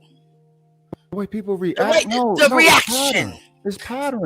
Well, I'm just going to tell you right now. If somebody killed my 17-year-old son right now, my mind is not to go kill theirs.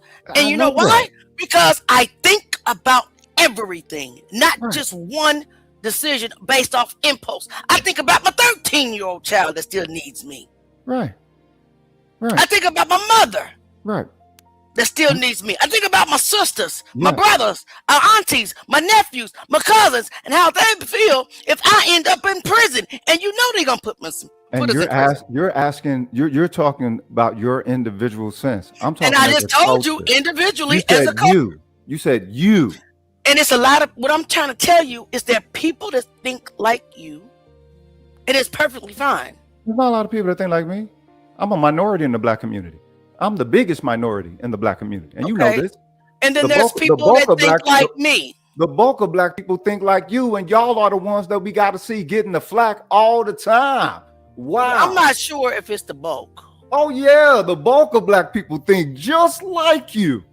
Well, you know what? I think I'm right. So, you know. Yeah. And y'all are the ones that those of us who don't think like you gotta watch get the most of the flack.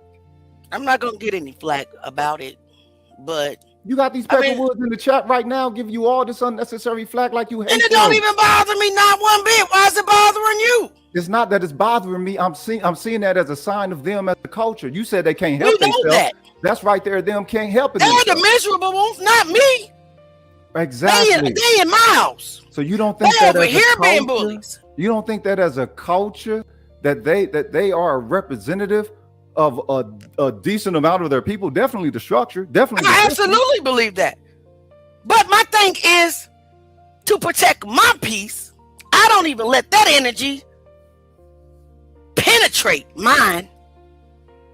And that's why I win. That right there is why I win.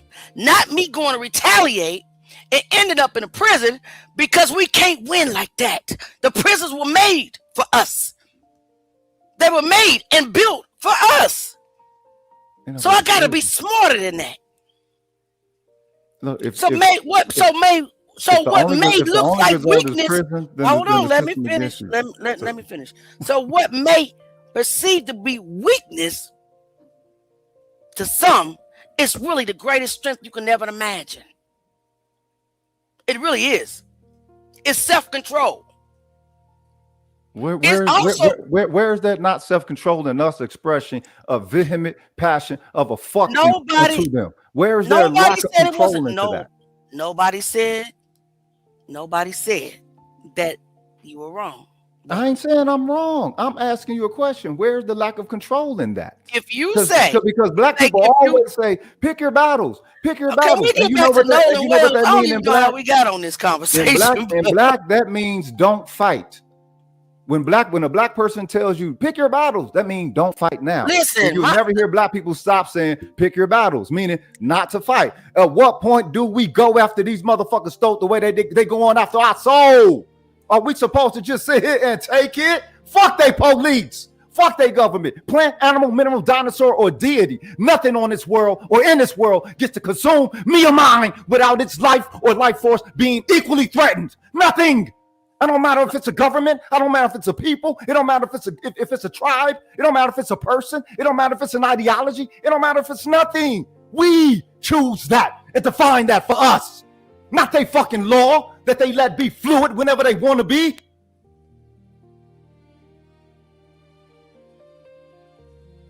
While I understand your passion, I can't relate to that mindset. I know you can't. Most Black people can't. And it's fine that most Black people I've been trying to get y'all to relate to me since 1984. Y'all can't relate to me. Bro. And I gotta watch y'all get hurt the most by these motherfuckers. That's crazy. The bulk of y'all can't relate to me. And I gotta watch y'all get ate up in this motherfucker. And I'm not getting ate up. No, you not. No, individually. There's a lot of people. No, we talking about Nolan Wells. We talking about Nolan Wells. We talking about Nolan Wells. We were, but now we're on some. I don't even know where we at. I'm talking about Nolan Wells the whole time, sister. I ain't never left the conversation about him. I'm still talking about him. To me, this is another version of him of a Black person being ate up by the system telling you look the other way as it picks its damn. Listen, it's a way to fight to where you and yours stay safe, and it's a way not to fight and be reckless. And my brother, in my opinion, the 60s. It ain't y'all. I wasn't born in 1974, so it ain't y'all. But you in your 50s and you sound like that Generation X that sound more like. It doesn't matter. My faith is in something way more higher in this temporary world. It's not. He's just not the deity. It's not a deity. Are you saying deity or are you get it? I said I get it. Oh, okay. All right. So I'm incapable, and you can't get mad at the black folks who are connected to the Most High God and just trust Him and believe Him and listen. Capitulate. Yeah. Listen, I know that if I just get out here and go roll like your name, like these idiots do, it's Like gonna be a lot of death. Like an Not idiot? you. I'm talking about these idiots. I'm talking about the one that even happened, yesterday, the mass shooter that went to the In-N-Out Burger with his big gun and just shooting up innocent people. That's how they think. I'm talking about those idiots. Okay. Right? That their hate consumes them. I can't live like that. You think they got hate? They hate us. They absolutely hate us. You don't think they hate us? I think they hate themselves. They do. Yeah. When I say hate, I said hate us. That's one thing. They absolutely hate themselves. My thing is, I've never cared who hate us ever, because I don't think nobody should be obligated to love anybody or people or group or nothing. That's just crazy, right? But my perspective is when you have the intersocial relations, right? Largely from my people don't want no smoke with nobody, largely unless it's our people, right? I don't. And you see everybody else having all this smoke for us, you know what I'm saying? Particularly these pilgrims, but also a lot of other people that get on, you know what I'm saying, down with their combo of how they interact with us. So I've been measuring this from there. I'm not saying you have to. And I know that the bulk of black people, they do not measure this nowhere near on my level. Y'all actually see solution in the system, in the very same system that you watch eat people year after year after year. You see solution with these people that shows you that at their youngest, we're talking 9 years old, that they can deliver the exact same anti-black cultural character as their great grandparents that your parents interacted with. Right? Y'all can still hear that and have some hope with these motherfuckers. Y'all can see how they rock politically. My hope ain't with them. Well, I don't know. The thing my hope is not with them. I don't know how to tell with black people who still see who want to acknowledge the overt anti-blackness of this and still think that there is some form of solution that you can get out of this, as opposed to understanding that we're being utilized as some form of a fuel. All that they're getting so much ad revenue from this. If you pay attention, like there is mad ad revenue that happens when someone when it becomes like a mainstream thing, when one of us is taken out. That happens all the time. People start making organizations. It's like we're some form of a social fuel. It happens. So we stoop to their level. Is that what you said? Stoop to their level. Do what they do. No, it's not a stooping. It's acknowledging what it is that you're being used for. In my opinion. To do what? It absolutely is a stoop. To do what is a stoop? What you mean? To become like them. Why do you think they are a model? Who model are they? Are they a model where if we were to make a response, we can only respond how them devils would respond? No, we can have our own. I for one don't believe, and I'm gonna make this perfectly clear. I don't believe that all white people are devils. That's not what I believe in my. You ain't gotta believe all of them is devil, but they come from a devil culture. So whether all of them is devils or not, it's a lot of people that got the devil culture. No. Devil culture. The ones of them that ain't devils, they still rock with devil culture though. They still rock with the ruling dynamic of how they wish for us to be received within this society. Can we get back to Nolan? Let's do it. I ain't never left Nolan. It kind of sounds like you kind of left Nolan a little bit. Oh, no. The whole point that I spoke of was talking about his parents and making note that you never hear the parents have that type of passion that, they baby is gone. And it's like, all right, wait a minute. How can you be political about this more than familial about this? I'm not saying I cannot agree that they're acting like they're not mourning. You know why? Because I don't know how I would act. I've lost 2 daughters. It was a long time ago. I was very young. Okay? They were very young. But the case, it wasn't a high profile case or anything like that. I don't know how I would act. Let's just be clear. I don't even want to know how I would act. Okay? I do want to get back to Nolan, guys. If we will. This is a conversation. We need to have a whole live about this, okay, Ro? Let's have a whole live about what you're talking about versus what I believe. We can go back and forth. Let's bring ours. But here's the thing about Auntie Leah. To protect my peace, I don't harbor that. It's not in me to harbor that. That's on them. That's a miserable thing to harbor. Absolutely. Do you think that's what occurs when one takes in that energy? Do you think it's a harboring as opposed to an analysis and an alchemy? We can analyze all day long, but the energy, yeah, I can't get with that. That's just me. But let's get back to this, and we'll continue our conversation. Okay? Yeah. All right. What do you think of that, Ben or Elmore or Christine? Yeah. We are happy with anybody who wants to share the objective to get into the truth of what happened to Nolan Wells. So we applaud it and we say, yeah, let's all work together to get answers, because we, as we've said continuously, Don Lemon, adamantly, somebody saw something, somebody knows something. I mean, and that's what you want, are answers. Mm-hmm. Ben, yes, we all do want answers in this. Can you talk to us about that press conference yesterday? Because it's not just, and all of them 18 years old, these young people, right? There was a very emotional press conference with the family and the grandmother. You chose to highlight that at the Urban League. Tell us why. You know, I am so thankful that Christine and Elmore, Nolan's parents, were open to being able to use the attention that they have been blessed with in the loss of their son to try to help other 18-year-old Black boys who were lost in similar manner as Nolan. Don Lemon, you and I have been doing this for years, where you use your platforms to give, you know, a voice to those who don't have a voice.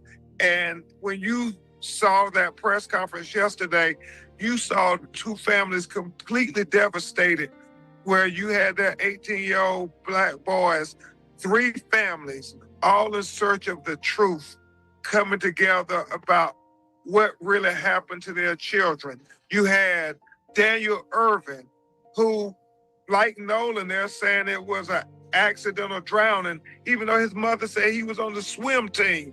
And the fact that he was, you know, on a fishing trip or something with two other white teenagers, he allegedly accidentally drowns, and then they throw away his cell phone, they throw away his clothes, and they delete all their text messages with him. And his mother, Tamika, is out of her mind trying to say, where's my baby? And after 4 days and an all-out search where the activist community and everybody are getting involved, then one of the young men and his parents come forward and say, well, he accidentally drowned and we were scared, so we got rid of evidence and, you know, we are sorry. And so they're charged with tampering with evidence that they lied about. And his mother, Tamika, is saying, if you lied about his cell phone, you lied about throwing away his clothes, you lied about deleting text messages, then how can we believe you when you say he accidentally drowned when my son was a swimmer? And the fact that the Dallas Police Department took 3 months, even after they confessed to doing all of this, Don Lemon, before they did anything. And she adamantly believes that it was because of Nolan Wells that they finally arrested them for tampering with evidence. She didn't think they were going to do anything. And this was just this Black mother by herself just fighting down. Nobody gave them any attention in the media and stuff. And so that's what this is about, trying to make sure people know our children's lives matter too. And then, Don, Tyler Smith in Lexington, Kentucky. I mean, on 4th of July, this is the same day that Nolan goes missing. Her son, Lindsay Smith's son, Tyler, is at the house celebrating 4th of July, and he's the only Black person there. And he somehow ends up shot in the head, dead. 911 is called. The police come, and then they say they were playing Russian roulette, that it was an accidental shooting, that he shot himself. And the police didn't on his hands or anybody's hands. They just take their word for it. You And said no then, Don, gunshot they residue test because you cut out. The police didn't do a gunshot residue test, right? And then when she said, when they told the grandmother and they asked, you know, how do you know it was an accidental or whatever? And she said, because they said so, the people with him. That's not an investigation. That's not an investigation, but thank God for that courageous Black grandmother who refused to say, no, I'm not going to just let y'all sweep my Pause it real quick. Just pause it real death quick. under the rug. She kept asking for the gunshot residue. She kept arguing. The fact that he brought up what happened out here in Dallas. I'm in Dallas. I'm in North Dallas right now. I didn't know about that. We didn't hear. Nobody heard about that little brother drowning. Are you talking about Daniel didn't drive? I think he's talking about Tyler Smith. Yeah. Now Tyler Smith is the one that the friends. Let me turn my camera on. I'm sorry. Alleged they were playing Russian roulette, and he unalived himself on an accident. Wait, Russian roulette and from a swimming? That's a swimming game or something? No, Russian roulette is the game that you play with the pow pow. Well, yeah, no. I'm talking about the young brother out here who he mentioned, who drowned out here. So that's Daniel Irving. That's two different cases. Right. Daniel So Irving. that's what I'm talking about. He drowned out here. I'm out here and I didn't know about it. Right. Until this shit came out here. I didn't know. I'm in Texas, in Dallas, and didn't know nothing about it. Yeah, I agree. It didn't hit the news out here or nothing. Nothing. Right. Because they try to rule it an accident. Now, mind you, these white boys, these white kids, like I told you, they're the one that destroyed the evidence. They threw his clothes up in the tree. They destroyed his phone. They went home to their mother, didn't pass Daniel's house to tell the mother that Daniel had drowned, and they went to school the next day. Right. And they've only been arrested for tampering with evidence. That's it. Okay, so at what point do we culturally, what point are we able to declare an agenda against us? Because Black people don't want to do that. Y'all don't want to do it. Maybe back in the past, like 60 years back or something. All right, then, you know what I'm saying? It was done. I don't know why we let up off of it. At what point do we not culturally state, subjectively, that there is an agenda against us? What do you want Black people to do? To acknowledge the damn truth, to call it what it is. If a Black person did it, because if a Black person did it, they wouldn't beat around the bush. Black people don't beat around the bush when the Black person do something to a Black person. They don't beat around the bush. But anytime some non-Black person anytime them is involved, y'all beat around the bush. Okay, I think everybody, African American person in this chat, is here screaming their names. I don't think that they're doing what you're thinking they're doing.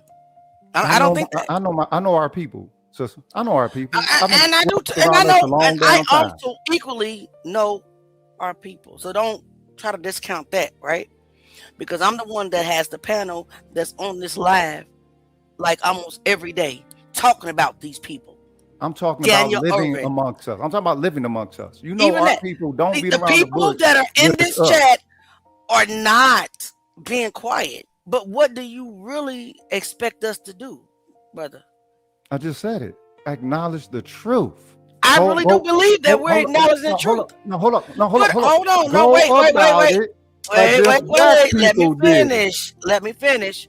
Put a 1 in the chat if you are here to acknowledge the truth. Put a 2 in the chat if you're blind and don't see what's going on with our people. Because I believe every last one of these African American people in our chat, in my chat, are here to acknowledge the truth, and to think anything less of that is crazy work to me. It's crazy that they wouldn't show up to the lives if they was not here to acknowledge what goes on with our people. My question to you, Roke, is what do you think that we could do about it other than what we're doing now? What do you think that we can do about it? Oh, no. We're doing what we're supposed to do about it. Yeah. This is all that we can do legally. But that's the issue, though. That's the issue. That's y'all caveat. That's the one thing that quells you from your true humanity. My question is, I'm about to answer your question. The moment that you say legally, you take it out of your lens. You take it out of your source. You put it in the source. What is it different that you want us to do? Let me finish. You put it in the source of another people who already see you as lesser. So it's not about legal. And it's not about right. Every last one of us here on this life. Having I don't want to argue about this. The way that these devils are doing in the movies I'm that they show you, in the TV shows that they show you, I'm about to be Auntie Leah. I need to everything about what they would do. I'm about to be Auntie Leah. Now let me get back to my regular scheduled program because I ain't got time to argue on my own panel. Because as I was saying, I believe every black person here, I'm not great to insult you. I understand what Brother Roy was saying, but the yelling and the screaming and the argument is not what I do. I can't do that. Rogue, Auntie love you. I really do. But I cannot do that. The screaming and yelling, that's just not my nature, brother. It's just not.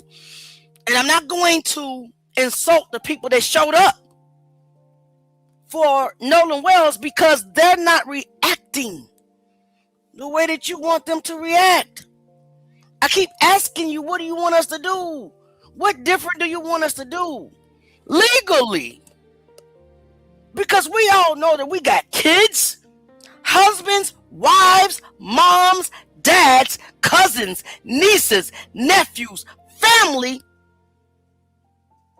that are hurting, that we cannot hurt anymore. And we're not ready to go rogue on that. And I'm going to bring you back up, brother. But the screaming, I can't do that. That's messing with my peace, sir. And I got enough of that bullshit messing with my peace from the true enemies.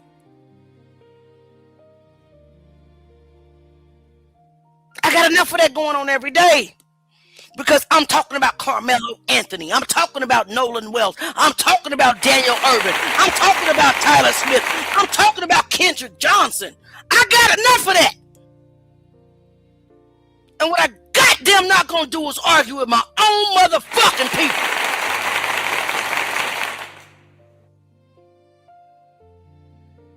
Now, I want to finish this interview, and Rogue is still here. I'm gonna bring him up, but he's a little heated.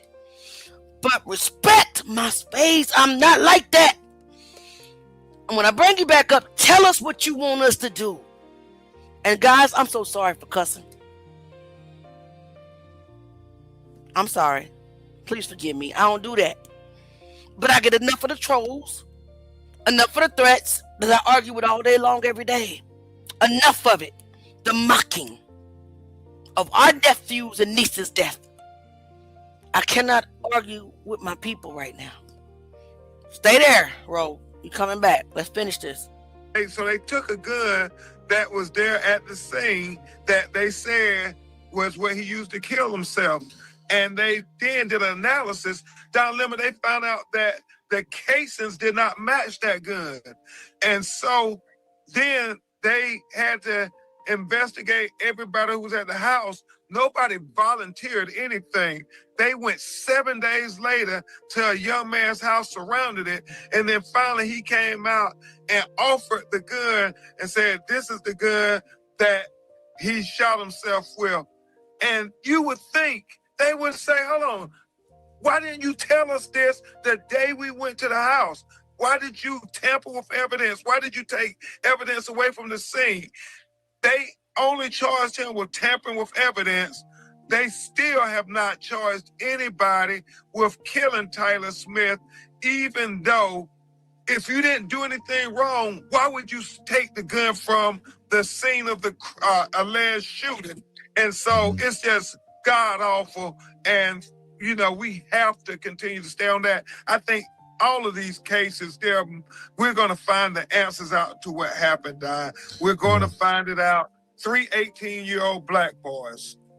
Ben, I don't want to take up too much of your time, but I have to ask you some legal questions here because it's part of the story, and I want to debunk stuff that's not true. Yep. So there have been reports of legal maneuvering from the mom, the parents, to open up the estate, to investigate, possibly sue people who are for misinformation. Are those things true? Do you want to talk about that? Certainly. Don, as you know, we're not law enforcement, so to get subpoena power and information, we have to have a legal apparatus. So, state in Nolan Wells' name, and because we have to do Ben, that. can you back up a little bit? You cut out. I'm sorry, back up just a little bit. I want everybody to hear this. Pardon me. Yeah, let's be clear. Because we're not law enforcement, we're private entities, and we have to use certain legal apparatuses that are available to us. One such thing is we open up estates, which, as we all know, is the only entity that can speak for somebody once they are deceased. And so his mother is over his estate.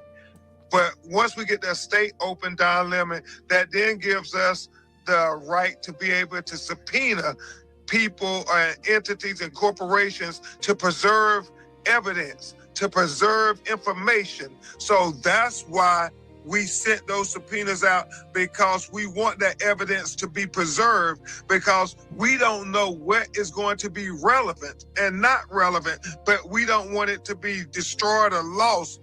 And so we want to look at the phone records. We want to look at the social media records. We want to look at the text messages, because that may be very valuable information to discovering what happened to Nolan Wells. Mm-hmm. And this possible intent to sue, is that part of that? Does that go along with those? You have to say that language to preserve it. Like, we, in anticipation of litigation, we want to make sure you preserve this information.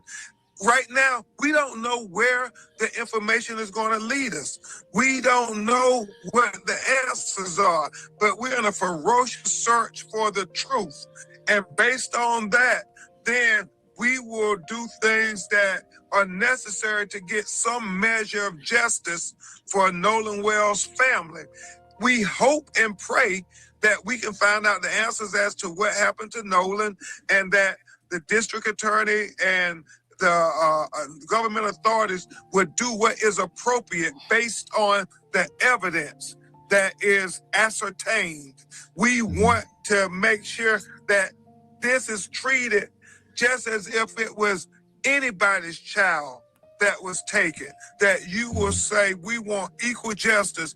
And as I said over and over again, I am for truth, no matter who it implicates or who it exonerates. I am for justice, no matter who it convicts or who it acquits. We are for transparency so everybody can see. And the question you were asked yesterday about the father of one of the young men saying that that you somehow slandered his son, and he's looking at suing. I don't even know. I don't even know who he is. It's a distraction, Don. I don't even recall calling any of those young men's names ever out of my mouth. But it's a distraction. I don't recall it either. Yeah. Yeah, and we're not going to be distracted. So I will say to the parents, while we're here, Mr. Elmore, do you have anything else that you want to say? Transparency from the DA's office, from the state of Mississippi, for what your family's dealing with?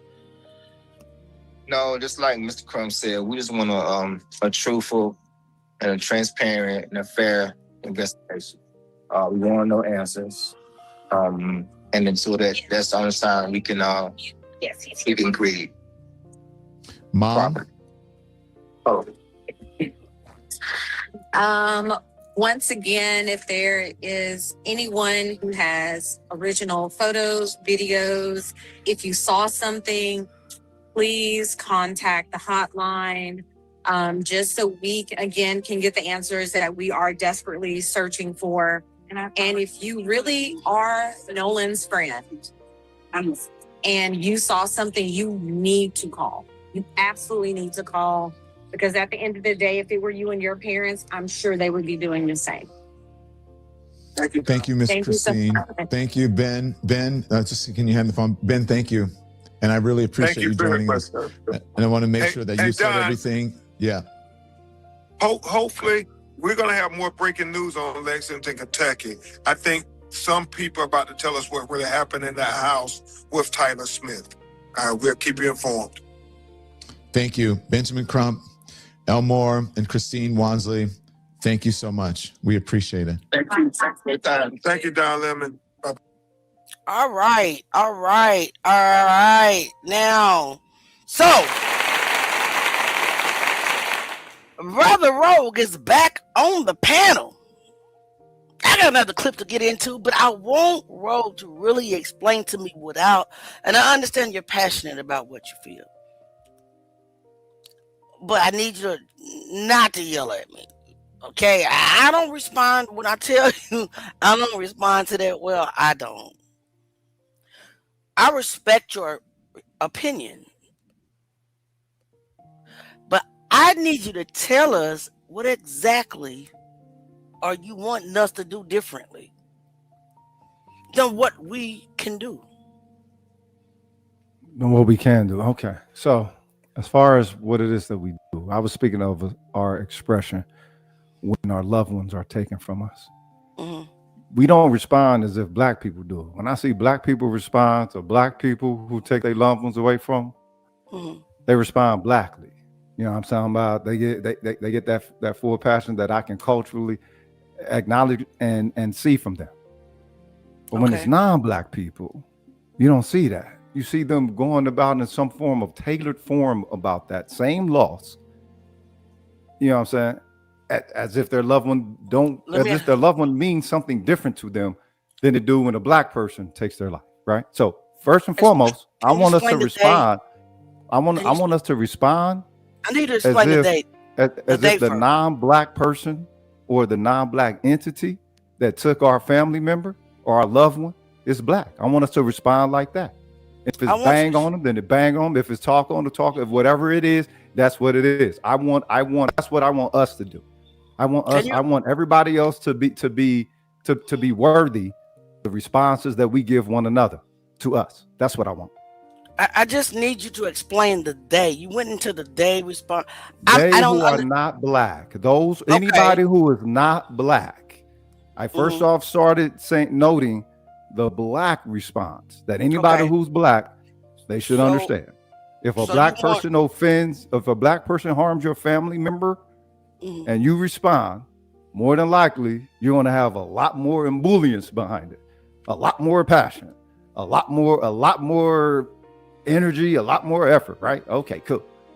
But when it's non-black, when a person is non-black, you see black people take on this tailored perspective of themselves, almost with that can I have a job energy that black people do. So that's my perspective.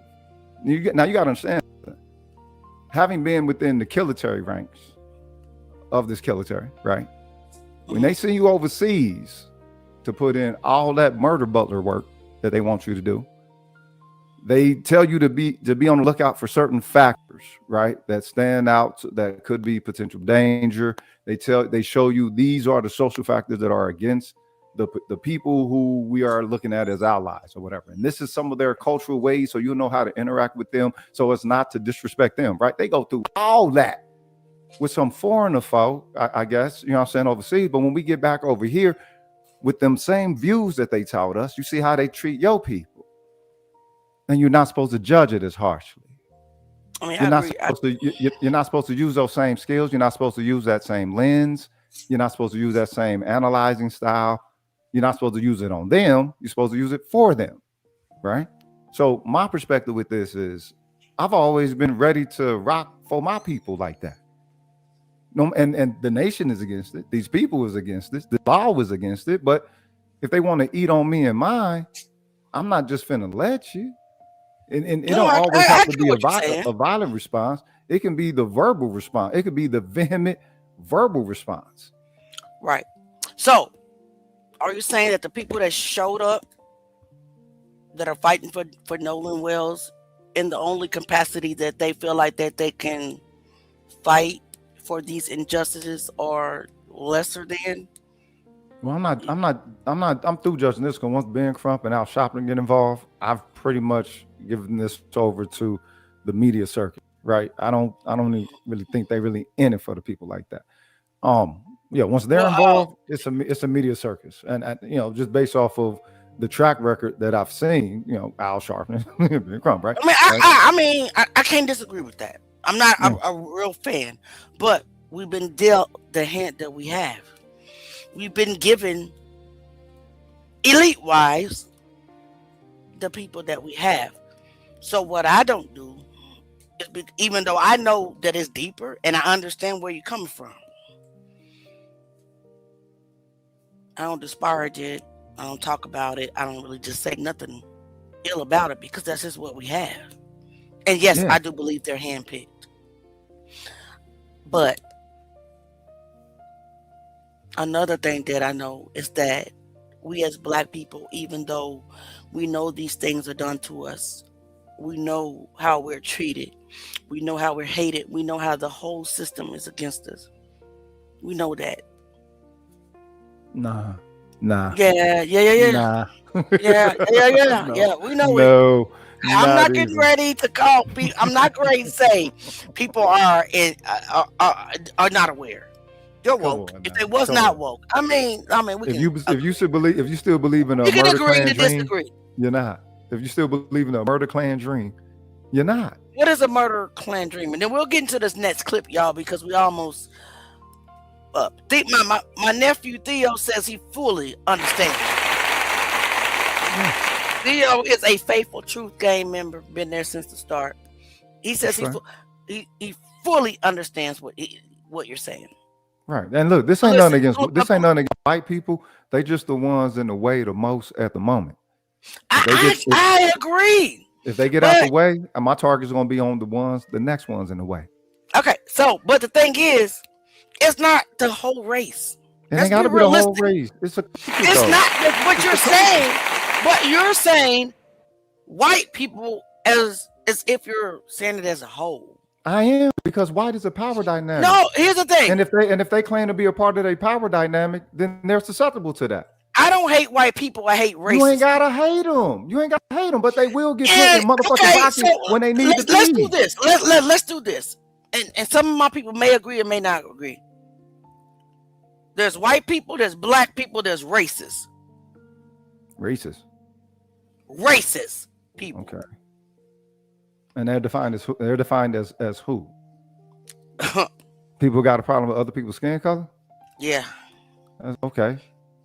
There's a lot of different groups that rock like that. Okay. White people, Black people, Hispanic, whatever, racist. Let's be real. Wait, that's more than that.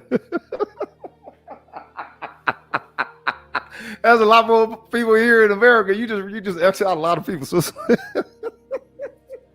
multicultural America, and I'm not saying I support my country like that, but let's be real, man.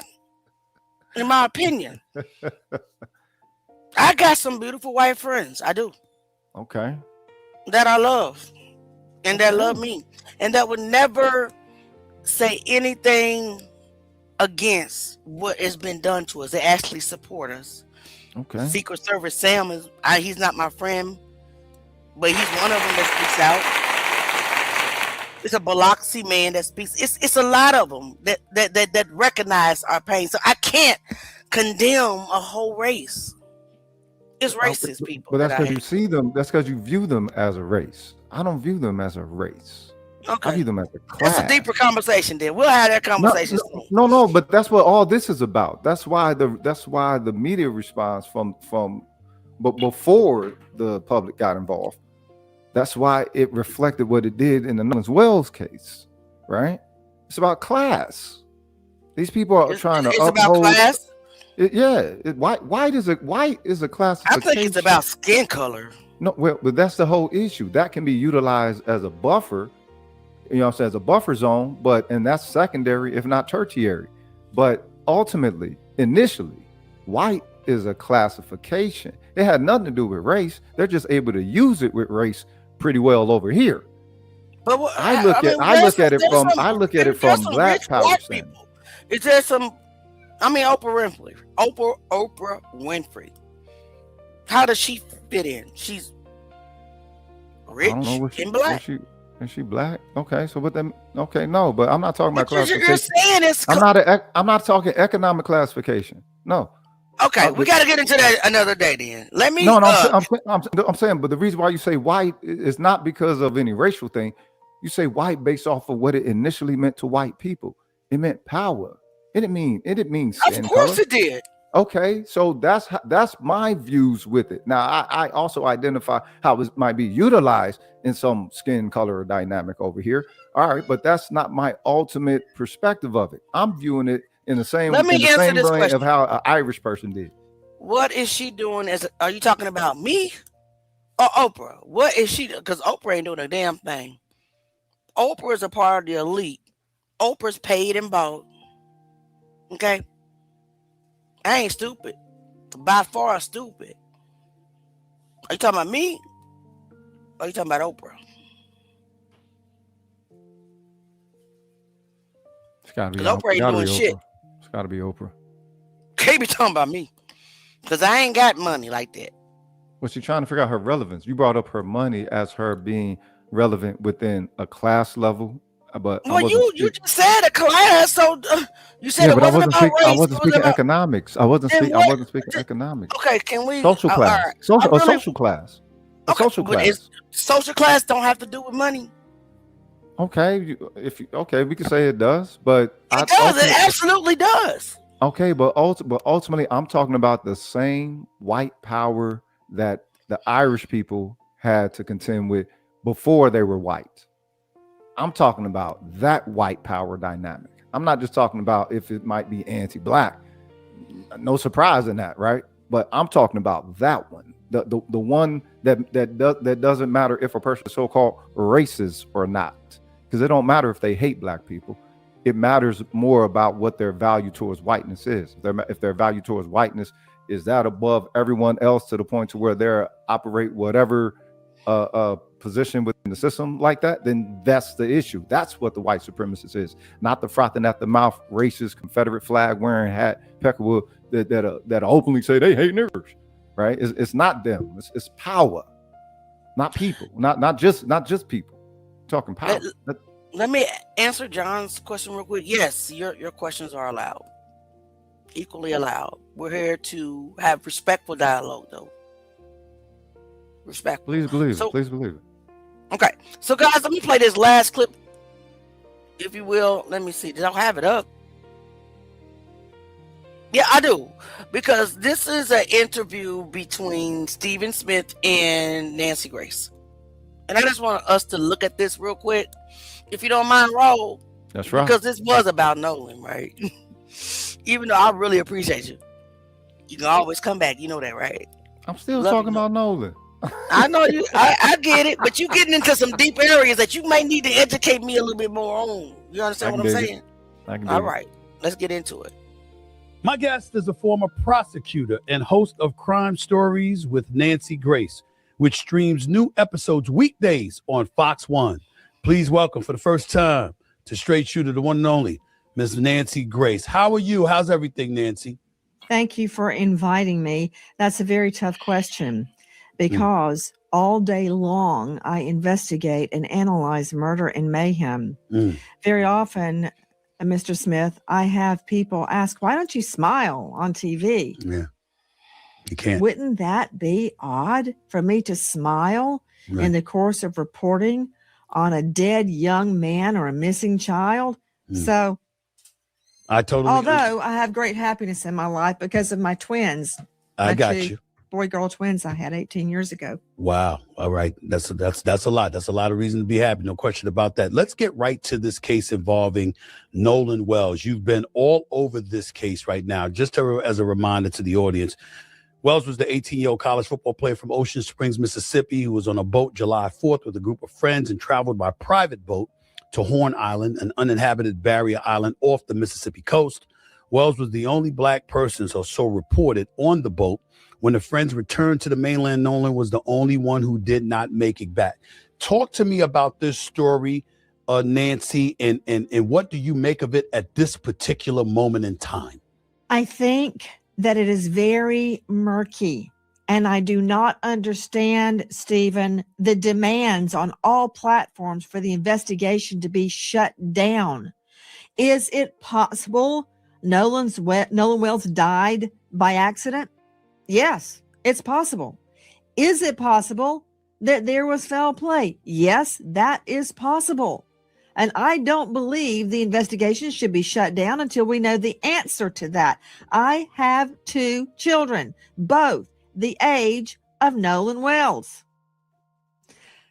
I would be lying on the courthouse steps screaming for justice if the investigation into a death related to them was shut down before I had answers. So I don't understand where all the hate is coming from. Who specifically is calling for the shutdown of the investigation? Just to educate my audience. Well, go online. There's any number of people, thousands of people that think that, quote, this was an accidental drowning. Why are you doing this? You're a race baiter. You're fill in the blank. This has nothing to do with what color his skin was. This has to do with an unanswered question. During my prosecutorial career, I very often was the only white person in the courtroom. That has nothing to do with Lady Justice. What Lady Justice wants, what justice demands, is a full and fair investigation. And I'm also not saying that's not going on, because my boss, Lewis Slayton, the longest serving elected district attorney at that time, I think, Stephen, it was 37 years, was like a grandfather to me. He was very strict, no one to speak to the press. It could ruin the case. I always had the same answer when asked. I believe a Fulton County jury will render a verdict that speaks the truth, because I did believe that. We are not owed an explanation from law enforcement as to what they are doing. However, there are a lot of questions, specifically, Stephen, regarding the autopsy. The initial autopsy has remained under seal. We don't know what the answer was. The family, I understandably, sent Nolan's body hundreds of miles away for a second opinion. When that doctor got the body, the lungs and the throat were missing. I understand why the lungs were missing, because this could have been a drowning case. But why the throat? What was there about Nolan's throat that piqued the interest of the original medical examiner? That leads me to speculate. Was there bruising? Was the hyoid bone fractured? Was it broken? Was it dislodged? Is there possibly bruising on the strap muscles? Is it indicative of a blow? We know on the back of the head, that's your occipital bone on the back of your head, about where your hairline would start, that there is deep red discoloration under the subcutaneous tissue. What? Is it from a blow? Is it from diffusion of the blood post-mortem? I don't know. But none of it is good. So I need answers before any investigation is going to be shut down. What do you make of those who has said, I remember Officer Tatum, a conservative podcaster, very popular, over 3 million subscribers. He's been on the warpath going down, talking to some of the people that were there with Nolan Wells, white individuals. He's saying that evidence is showing that when they departed, Nolan Wells was alive. And you know what? They may have had absolutely positively nothing to do with this. The evidence shows that. Is that your finding, that the evidence shows that the people being, with allegations being thrown in their direction, the suspicions that have been raised by these people that were in attendance with Nolan Wells, that they should be, they have been proven or found to not have been around even when he was still alive? Is your findings consistent with anything along that verbiage with what people are saying about these kids that were with him? No, I don't know the answer to that. They say Nolan chose to stay behind because he met a girl he wanted to talk to named Katie. That girl has spoken through her sister, we are told. And she says Nolan told her, I'm going back with my friends. So who am I supposed to believe? I don't know for a fact that what the boys are saying is true. I don't know for a fact that what the boys are saying is false. I do know they called SEATOW, S-E-A, second word T-O-W, and said that their vessel was sinking. But yet they continued boating around in it for hours after. Is there an innocent explanation? Maybe. Maybe they thought it was sinking. They found the problem and they fixed it. Now, specters have been raised about audio suggesting Nolan had been on the boat on their return. I don't know if that was doctored. I don't know if it's real. I do know this. He went to Horn Island with them. They came back alive. He's dead. I'm going to investigate. You're darn right I'm going to investigate. And my wish is that his friends are innocent and that this was an accident. But it will be a cold day in HELL that I endorse closing down an investigation because somebody said I had nothing to do with that. What? Am I supposed to go, oh, okay, case closed, forget about it, and go tell the mom, we're shutting down the investigation because so-and-so said he had nothing to do with it. Have you received any indication from law enforcement that is their intent, that their desire is to close down this investigation? Have you seen any indication like that at all? No. And that emboldens me.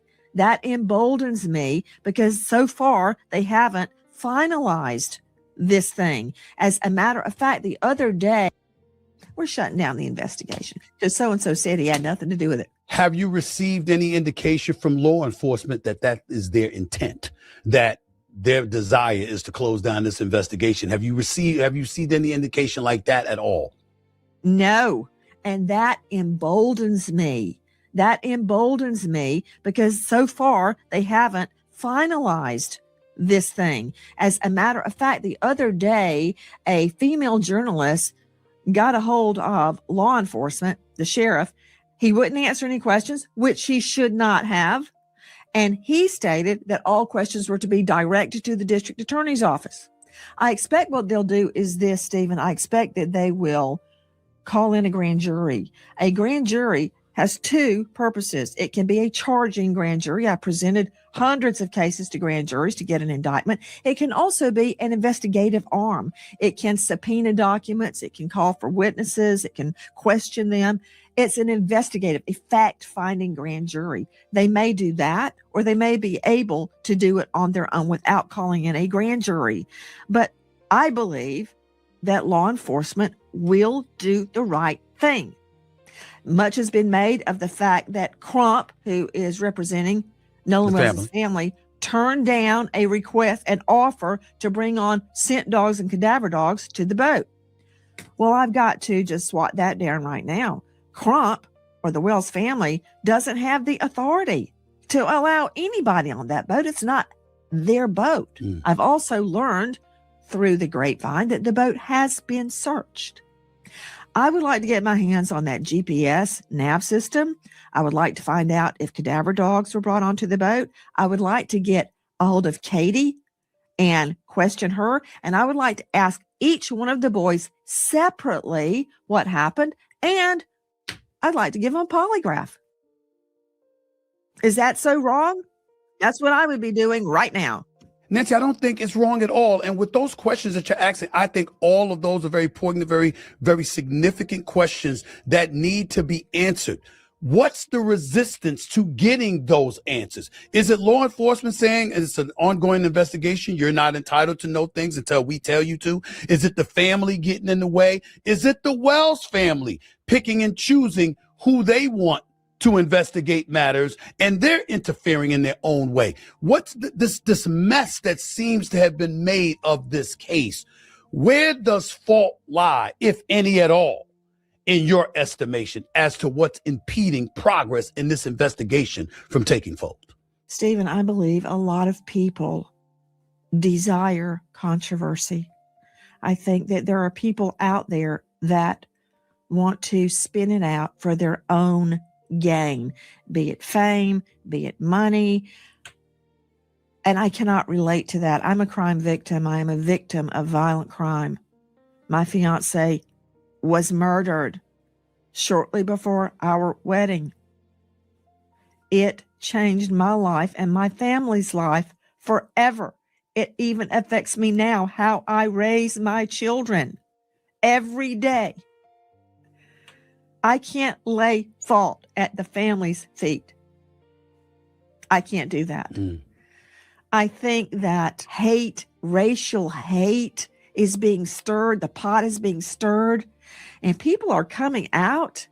I looked at my Twitter the other day. I wish I hadn't. With the worst slurs. They're not, usually people will try to hide it. They're putting it in writing.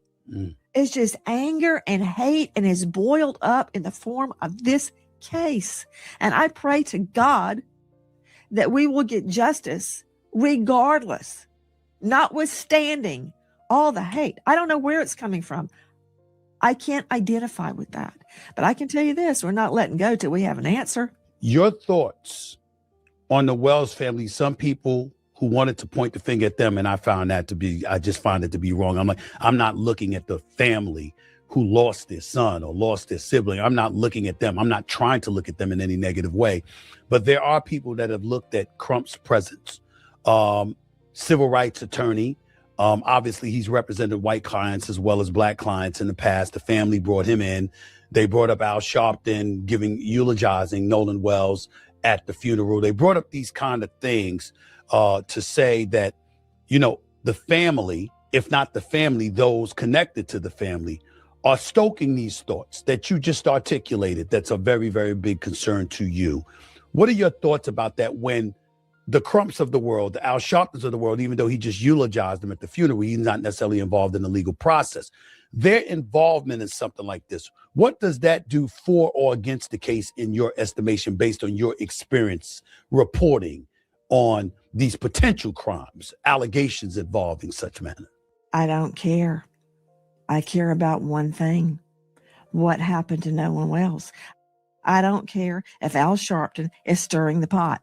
I don't care what people say, the rocks they throw, the slings and the arrows. Don't care. That does not dissuade me from finding out what happened. Now, sometimes people seek refuge. How do I know the family didn't know who to contact? How do I know Crump or Sharpton didn't contact them? And they said, yes, help me, please. Maybe they thought an injustice was going down. I don't know why they chose Crump. I don't know why they chose Sharpton, but I can tell you this is not a Miss Congeniality contest. Nobody's going to get crowned Miss Sweet Potato at the end of this. Mm-hmm. Everyone will get hate mail. Everyone is going to get threats, and everybody will be disliked. But in the end, we may find out what happened to Nolan Wells. So go ahead, sling mud, attack Sharpton, attack Crump, attack me, attack the family, attack the boys that were out there that day. For all I know, they've all passed a polygraph. I don't know that, but I do know I don't have answers. And a young man the age of my son and my daughter is dead. That's all that matters. I don't care what Crump or Sharpton scream into a microphone. Irrelevant to me. I only care about the facts.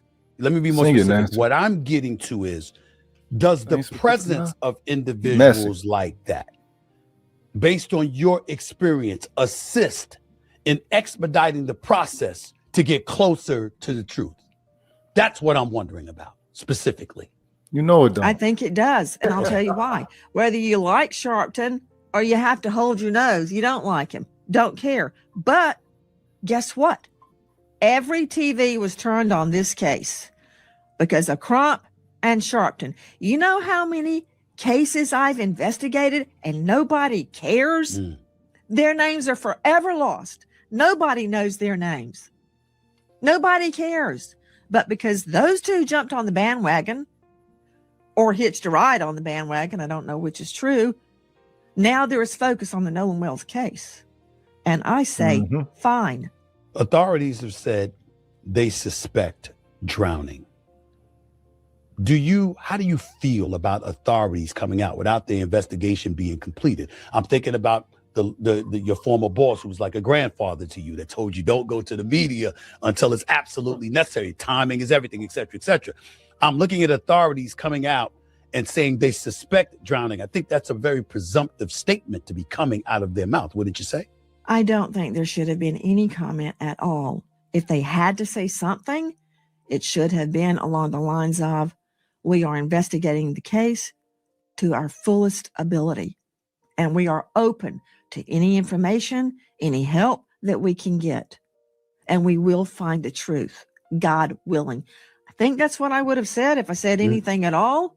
Maybe they did suspect drowning at the beginning, but they should have kept their pie holes shut, because we don't know that it was drowning. Now, the fact that the first ME took the lungs suggests to me that there may have been water in the lungs. That doesn't mean foul play was not involved. How do I know he wasn't hit on the head and thrown over the side? Do I think that's what happened? I don't think anything one way or the other until I have the facts. All they had to say that he drowned. Could be completely innocent, or they may know more than they're telling. We have to find that out.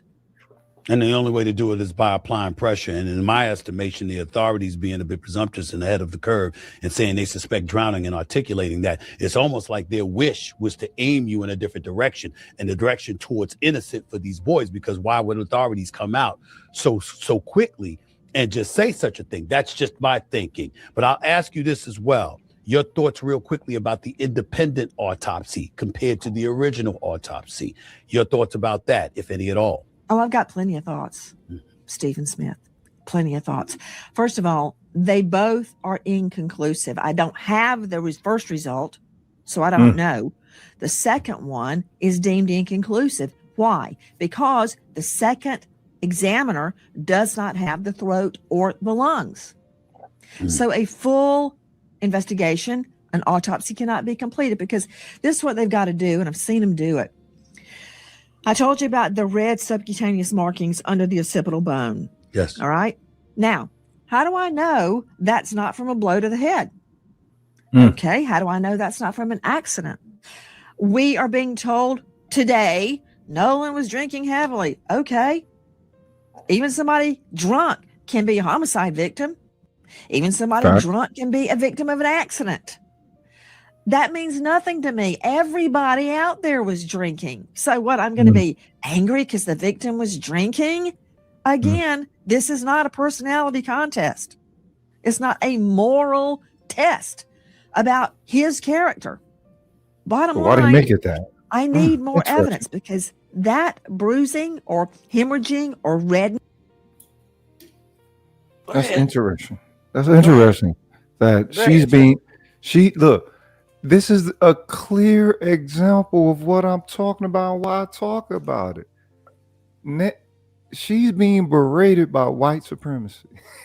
Of course. We all are. If you follow me on Facebook, do you follow me on Facebook? I'm not on Facebook, sis. All right, you'll see. I'm berated all day long.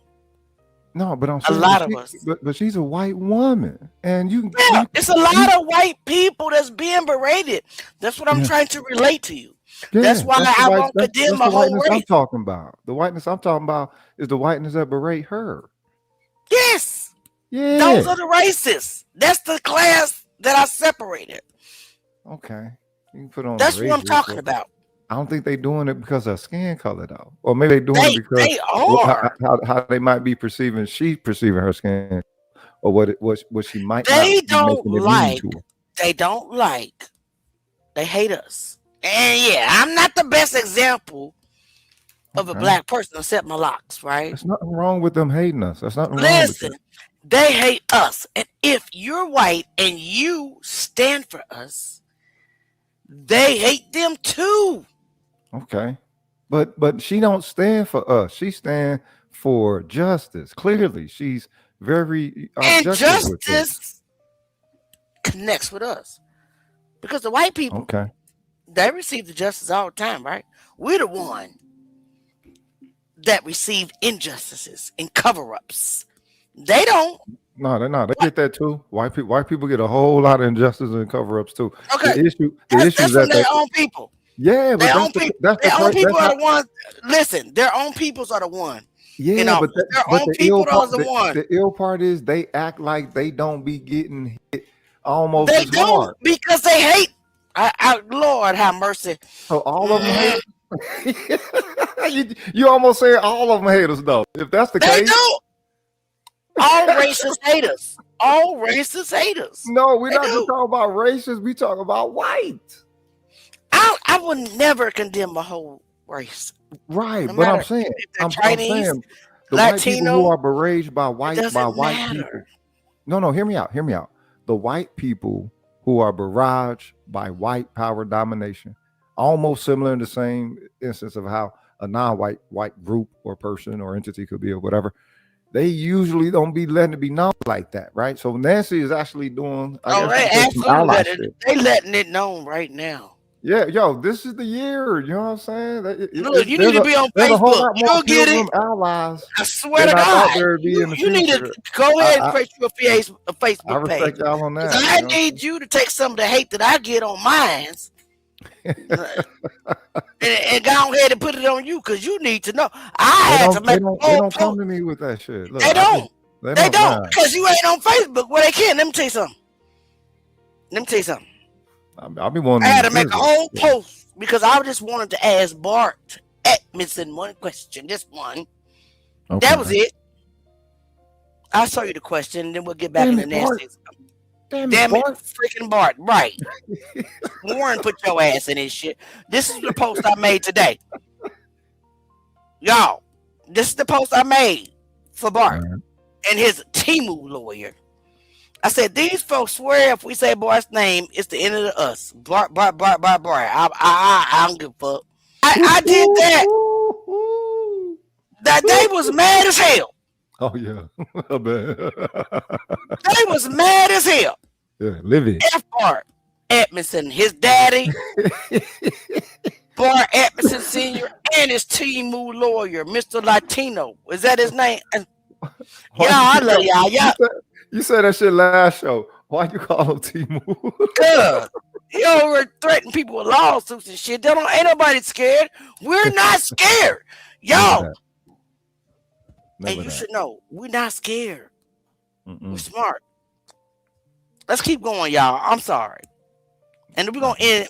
We are going to end it after Nancy gets done.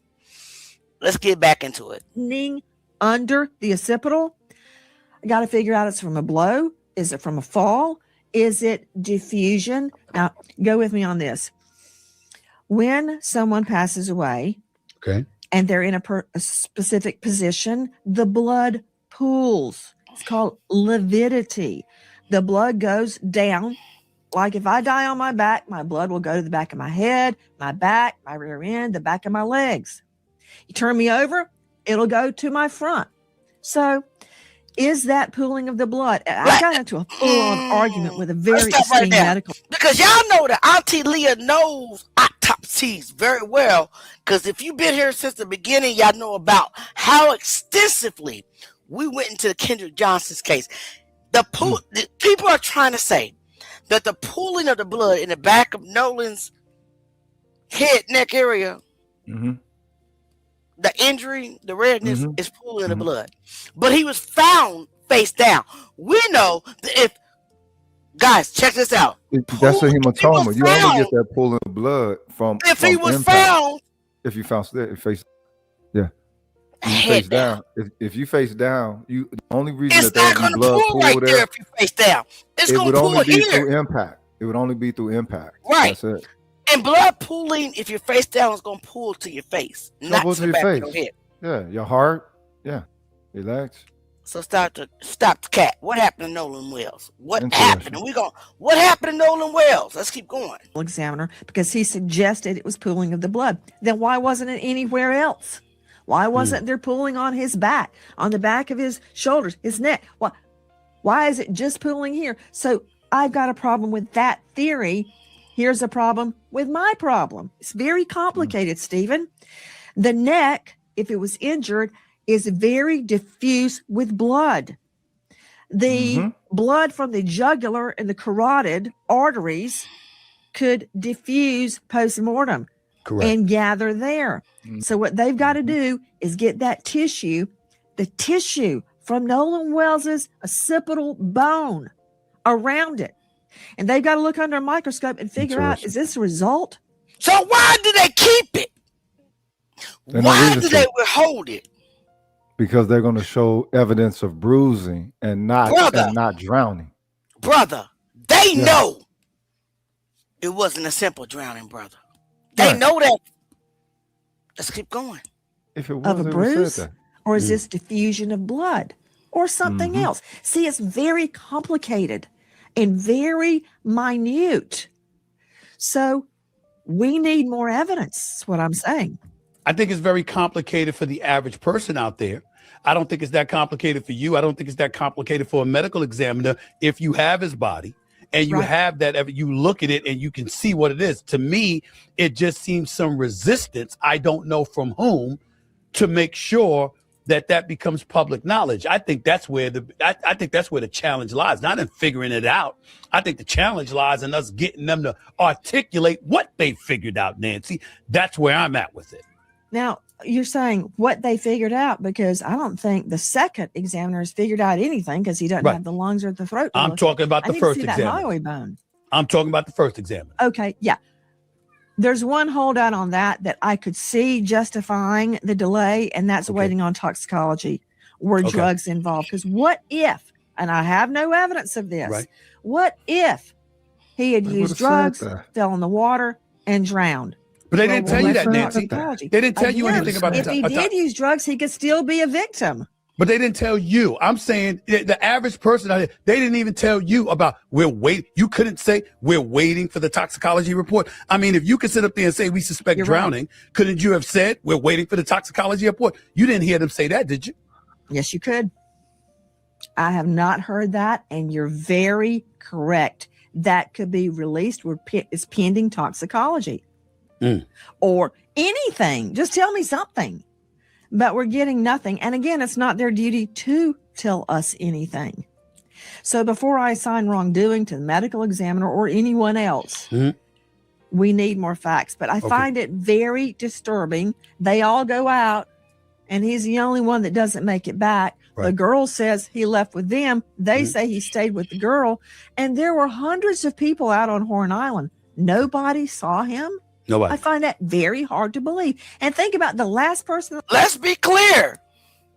Katie said that Nolan said he was leaving with the boys. Am I right, Ro? Yeah. Katie said, Nolan said, "I see you later, Katie. Yeah. I gotta go back." And y'all think we stupid, but we the smartest beings on the earth. Y'all need to get with it, accept it. Good luck. Just Nolan Wells. They'll never accept it, will it, Ro? Good luck. Facts is facts. What, they left him there? I don't believe that. And he left, and he let them leave, even though his cell phone was on the boat. It's found. Okay. His phone, rather. His phone was on the boat or whatever, which brings me to this question, because there were some questions about these conflicting stories coming out in the case of him staying behind to talk to a girl, a cell phone date, and inconsistencies between Life 360 and Snapchat locations. Talk about that for a quick second before I let you get on out of here, Nancy. I certainly will. I've consulted with digital forensics experts, and they say that there can be a difference between Snapchat location and Life 360 location and your iPhone, Find My iPhone location. Yes. So we have to make these things jive, and we may learn something nefarious or not. Now, we're also being told that there was no cell coverage there. I don't believe that, because the young man out on the boat called Cito and I could hear him just fine. So there was cell. So the mom was concerned she didn't see any Snapchat or anything going on during this certain period of time. So we have to, and you can look, Stephen, even if you delete and you delete it from deleted and it's not stored in the cloud, can still find out if something was deleted, because it leaves a trail. Everything you do on your phone leaves a trail. Even if it's totally deleted and deleted from the cloud, you still leave a trail of your actions. But just human nature. I know my children. My son is a fisher. He would take his phone with him. He would leave it on the boat if he got into the water, but he would not let a boat leave with his phone. That would not happen. I'm just telling you that. All of this is just heightened my level of suspicion, to be quite honest with you. And the fact that you've said all the things that you said here in this interview, Nancy, has made me even more suspicious than I was before I started the interview, because I didn't know a lot of the details that you were kind enough to provide to myself and my audience. So I thank you for that. Hopefully this case, hopefully we'll reach a resolution with this case much, much sooner than later. I'm concerned. I'm praying it was an accident. I'm praying it was an accident. We can't bring Nolan back. That's right. We can find the truth. The best outcome would be there was no ill intent. That is my prayer. Absolutely. Let me move on to this case quickly before I let you go, involving Brian Kohlberger. The case of Kohlberger is back in the news. He's the man convicted of killing 4 University of Idaho students in two. Okay. Brother, what do you think, bro? I like her view. Her view is she's about justice, she's practical. I didn't like her view about Carmelo's case, though. Did you see her view about Carmelo's case? No. What do you think about Carmelo's case? I live in Texas. I've been here since 1993, moved here from California. The very first thing, I'm from North Tulsa, Oklahoma. All right. So the very first thing that I noted here was that these pilgrims here was the most out-of-pocket pilgrims I ever encountered in my life. You know what's so funny? You call them pilgrims. Yeah, it was in the 7th grade. All right. They live out of pocket here, but they're snarky with it. They're snooty with it. It's a type of Confederate aristocracy to it. You feel me? Right. And the black people here in Texas, I mean, they usually let bygones be bygones. That is what it is. Little homies from Louisiana, though. And Louisiana people, you ain't really, you know what I'm saying? They bought it. And, you know what I'm saying? They went at him with that, you know what I'm saying? I'm a Texas pilgrim gruff or whatever. And homie got jugged up. He got out of pocket. It's, you know what I'm saying? But that's part of their character down here.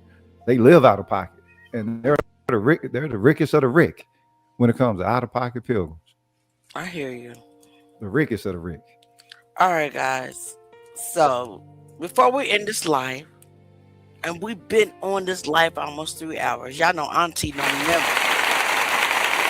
Bro, Auntie barely goes over 2 hours. Look, you've been cooking this whole time. You know what I'm saying? Well, let's cook. Let's cook. I appreciate it. You know what I'm saying? Let's cook. Appreciate the show. Let me tell you something about me. I love people. I love you. I don't even know you. Love you back, sis. I just love people, no matter the skin color. I respect your opinion. I admire your wisdom, if that makes sense. So when I dropped it down, it was only just to stop the yelling. It wasn't to stop your opinion. I want you to know that. I respect that. I want you to know that for real, from depths of my heart. It wasn't. I wasn't offended. I wasn't offended at all. Okay, I thank you so much because I didn't want people to get distracted because they all the trolls that they're in our chat, right? Yeah. All day long, every day. Mm. And you got all this love for everybody, and you get all this crazy troll. I do. But that's the reason why niggas like me exist. It's like you Martin Luther King Jr. types. We gotta watch y'all get all this. No, wait, hold up. Wait a minute. Let me put my 2 cents in it. I am in the middle of Martin Luther King and Malcolm X. Okay, all right. Because I ain't all about the freedom ring. Yeah. I will beat your ass. I'm not listen, bro. I'm not lying. Don't come up to me and call me nothing but. Don't call me nothing but my name. Yeah, child of God. I would F you up in real time and repent later. Swear to God, I'm not even lying. I can dig it. So no. I was speaking in tongues. But anyway, no. I'm not. I'm Martin Luther King. There's a middle. There's a middle. Okay. And that's what I'm trying to introduce to the world. There's a middle. I can love you, but don't play with me. Yeah. Do not play with me. See, you can't come up to me and call me the N-word and think I'm not gonna punch you right in your shit. I'm gonna punch you right in your shit. Yeah. I'm gonna drag you. I'm gonna beat your ass. I ain't even gonna lie. I'm gonna repent later. Don't test me. Warning, don't come up to me. But I'm gonna still love you. But it's gonna be a love with an ass whooping behind it. That is the middle. That's the middle. That's right the there. middle. I can dig it. That is the middle. Okay. All right, guys. I love y'all. I wanted to show y'all a little bit from what this licensed pathologist said about the autopsy and the reason they're withholding it. I know we've been on here for almost 3 hours. I really wanted you guys to see this though, because I agree. Now, she's not going to come out and really say it, but essentially she's saying they're withholding it because it's not. They withheld his throat and other organs that have to do with the throat for a reason, because they found something else. Do you mind if we just watch that real quick, brother? Let's rock. Let's rock and roll, baby. You see how black people can do? We can argue, yell, and scream, and we can still come together. Yeah, That's y'all family white though. folks, y'all. You know what I'm saying? Listen, That's you how hear family me? do. You hear me? And still love. They don't understand that. They done been want to beat up the cousin, put them in jail, and every goddamn thing. I'm just saying. I'm trying to tell you, love. I don't even really know Ro, but I love Ro. And I mean it. I don't even know why. This is who I am. And I got peace about that. That's what's up. But don't test me because I'll beat your ass. Don't play with me. Don't play with me in real life, please. So MLK and Malcolm X. I can do it. I'm in the middle. I can And y'all ever heard of people in the middle? That's me. Yeah. Because I'm all for nonviolence, thank God for nonviolence, but I'll beat your ass. Don't try me. Please. I tried the nonviolent thing. It just made my stomach hurt. Don't try me. Try Jesus. Don't try. Try Yeshua. As a little kid, I wasn't gonna have that feeling in my stomach, and it's like, nah, I made everybody else stomach hurt. If non-violence make your stomach hurt, I don't like that feeling. All right, then, so I'm gonna do the opposite. You know Listen, brother, please don't try me. I be trying to stay in that. You know what I'm saying? I'm trying. Well, you got order and you got chaos, right?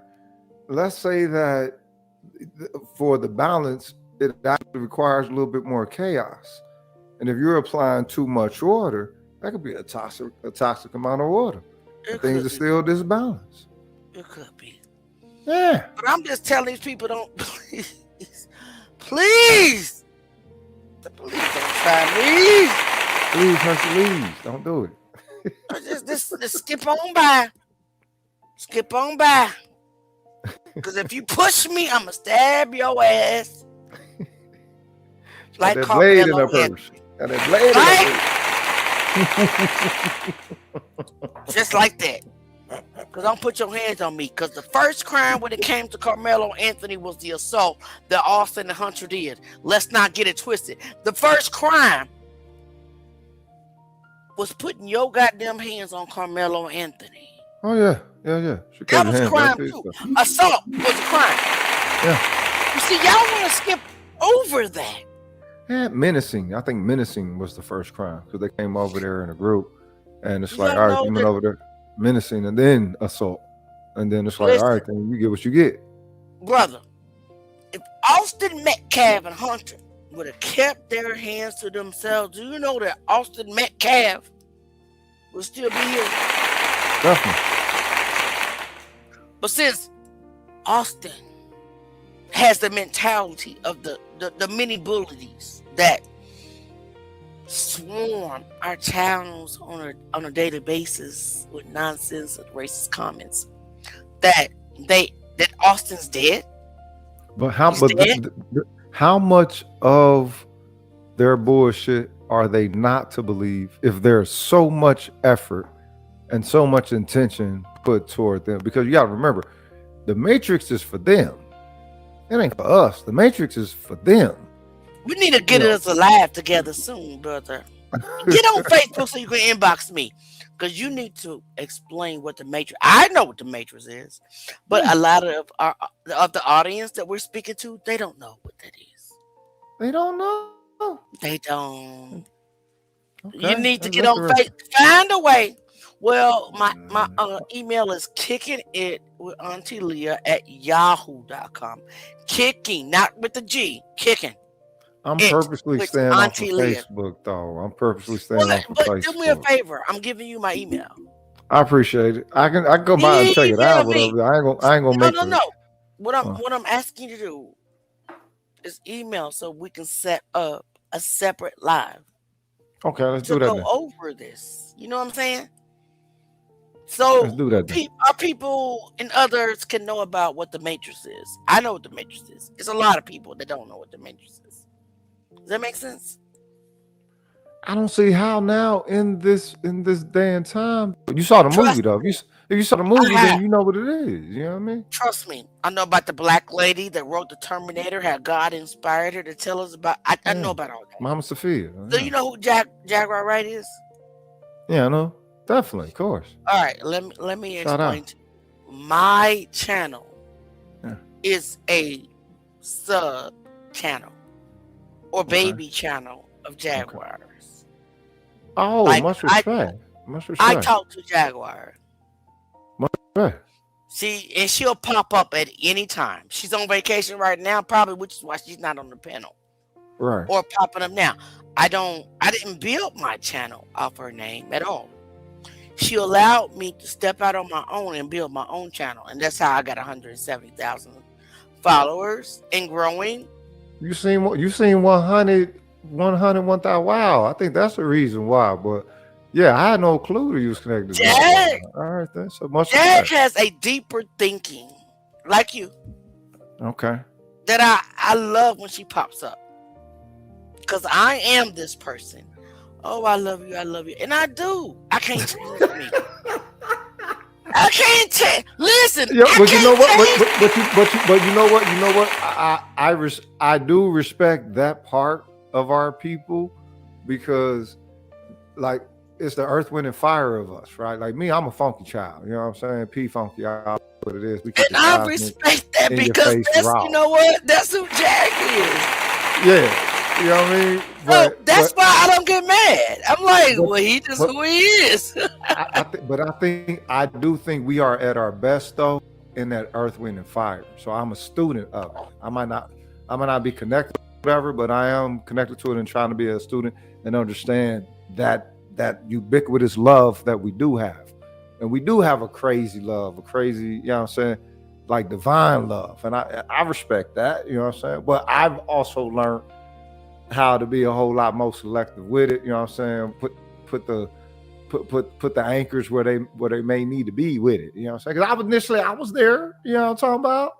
I was right there, you know what I'm saying? That's us as a people, right? But I just, and like somebody said in the chat, oh, Rogish is bitter. Hey, nigga, Rogish bitter as fuck. Rogish is hurt, cuz. I'm from North Tulsa, Oklahoma, man. It's okay that What I think is supposed to be, y'all don't want to hear that for real, because what we old in North Tulsa, come on now, you know what I mean? We don't want to go there. So I be as cordial as I can unto all that which does connect. You know what I'm saying? And I believe that we're all, you know what I'm saying, human in some form of fashion, trying to at least make it there or whatever. what I want you to know is I need you to know this, that it's okay that you are, but I also need you to understand this, that I'm just not that type of person. Definitely. If you can respect me as Auntie Leah, it's just not being that type of person. And maybe you hate that. No, just hear me out. Just hear me out. Yeah. I just love people. And I don't want to see a whole race, even though I know it exists. I'm not blind. I'm not oblivious. I'm not naive. I see it. But to protect this peace in my heart, I choose not to engage in that type of hate. Now, I'm going to troll the fuck out of them. Y'all forgive me in the comments. If y'all don't want Auntie Leah to cuss again, send me a super chat. I already got to be on my knees for the rest of the night. I got to be on my knees. The least thing y'all can do with these 52-year-old knees is send me a super chat. If it ain't nothing but 99 cents,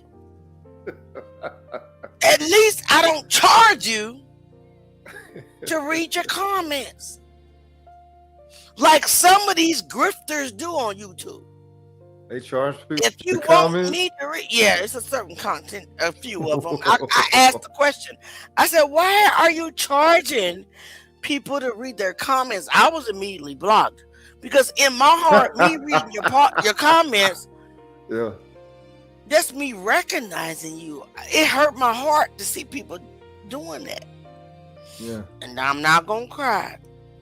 Let me straighten out these wrinkles, because again, Auntie Leah is 15 years old. If you haven't subscribed, can you please subscribe? Because we are live frequently, and I enjoy each and every one of you. I also love my nephew, Ro. Guys, let's listen to what Jag Wright in Set in the West is talking about. Set in the West is Jaguar Wright's fiance, her producer. Okay. You mind? We're not going to do it for long. No, that's right. Okay, let's put them up real quick. That's Jag. That's my girl right there. Love you, Jag. And like, who is in the audience? Uh-oh, what'd I do? You know, the plebeian, the just regular folks. She's of a higher status of them, and they would have to, like, in their mind, come up with this relationship that they had. Like, oh, I met Halle Berry at a club, and you know, she told me to keep in touch, and then when she does this or whatever, she's sending me signals. Like, these motherfuckers are really like that. What up with you, man? Yeah, good looking out. Appreciate you. So That's what's up. So what it is this. People have greeting your folks. That's what I was trying to break down. Is it parasocial or is it erotomania with you? Because they met you once. The only person that I met that had erotomania was the guy who stalked Madonna back in 1995. And he clearly had a delusional disorder. Clearly, like, this guy story was so convincing. I told the news media, and it was a joke. I was like, he had me convinced, but it was a fucking joke. He didn't really have me convinced. He basically had this whole backstory of how he and Madonna met, and they got married on a tour bus. And then it gets all crazy. This dude said Madonna turned into a man. And they were really married, and she owes him money, so and that's why he went to the house. Odell is because he ended up going to her house. He ended up getting bucked on with a 4.5, and you know, I talked to the bodyguard, Basil Stevens, and he told me, like, dude, I hit him, bop, and he got back up, tried to still come after me. So obviously, dude was on one. But his whole thing was he really had thought that they were married, and then he ended up getting convicted, did 10 years in jail, and he has this whole other theory where he's the fifth amoeba of God, and he and Madonna were supposed to meet in this lifetime, and they supposed to do this. And when it was a misunderstanding when I got arrested, and she apologized because she didn't want me to go to jail, so she came to me in a jail in the spirit and apologized, and we made love, and 9 months later she had Lourdes, and that's really his daughter. That's what he says. So he has this whole religiosity attached to the storyline and all that, right? Now, did he meet Madonna? I don't know, but the guy was illiterate, and he ended up finding her house. So it's like, okay, well, and everybody, look, I'm gonna tell you a story. My same brother, and you didn't hear the story. I told everyone back day there was the American Music Awards, and there was the Soul Train Awards. Oh, I heard you. I heard this story. Okay. So that same brother, now this brother, my brother got a half brother who's half Puerto Rican. This dude was literally, and he's not a liar. He's not a liar. But he was sent. It was late night, because he was like an actor and shit back in the day. It was late night. He was catching a bus right here on Santa Monica Boulevard. He was at the bus stop, and he told me the story. He said, I was sitting at the bus stop waiting on the bus, and the limo pulled up, and the back of the limo, the girl not jumped out, but looked out and was staring me down. It was Madonna. And she looked at me, and she looked, and then she just said, all right, she kept going. Now, my brother's like half Puerto Rican, half black, but he kind of would look like, you could say he looked like Nipsey Hussle, but not, you know, more like Latin, right? My brother Troy, yeah. So she kept going, and then he was like, I heard stories of she would pull up to dudes on the bus stop and put them in and get them in a limo and fuck them, and then, you know, drop them off. No. See, that's dude. I'm telling y'all, it be some crazy stories. And look, this is family, but this is what I heard, and I don't think he's lying, because I remember he was like, Madonna pulled up on me at the bus stop, and she gave me a look, and then she just kept going. So maybe he wasn't full Puerto Rican enough. That was her thing. She liked Puerto Ricans. Yeah, she liked Latino, man. Just like MC Light, but I'm not going to go there. Like black man too. Well, I got a story. Anyway. like Puerto Rican cat? Wow. Remember I told you about DJ Enough's that's her real cousin? That's my boy. Anyway, Look, so it wouldn't be far-fetched for me to believe that maybe she did catch this hillbilly white boy and banged him and then just, you know, like tossed him, and he had Tinder D, and he found out where she lived. I'm just saying. So back to how I'm tying it into you, where these social media so-called content creators bet you once, and all of a sudden their whole career is based around you, and it's not parasocial. No. It's a little bit of erotomania. I mean, yeah, or unless it's your job. Now, if it's your job and you're getting paid to do it, it's something different.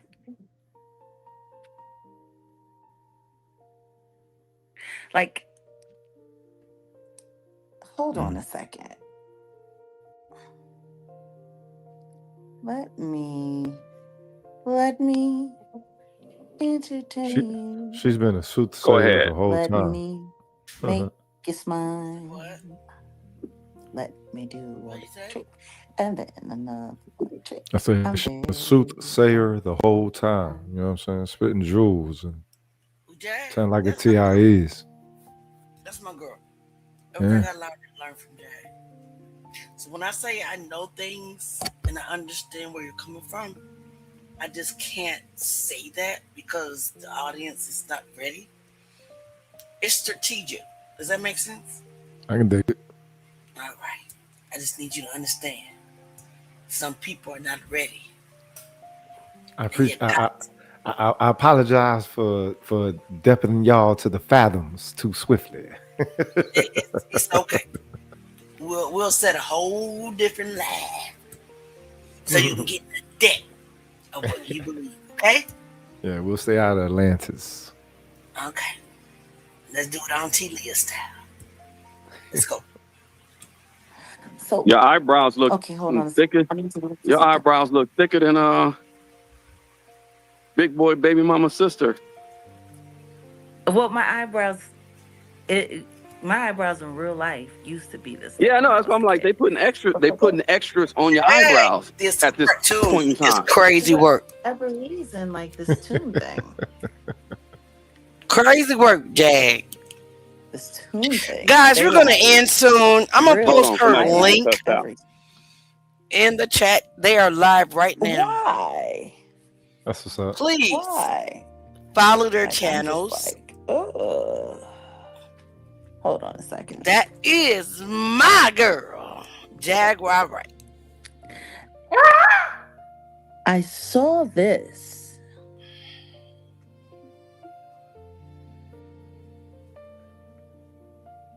This was interesting.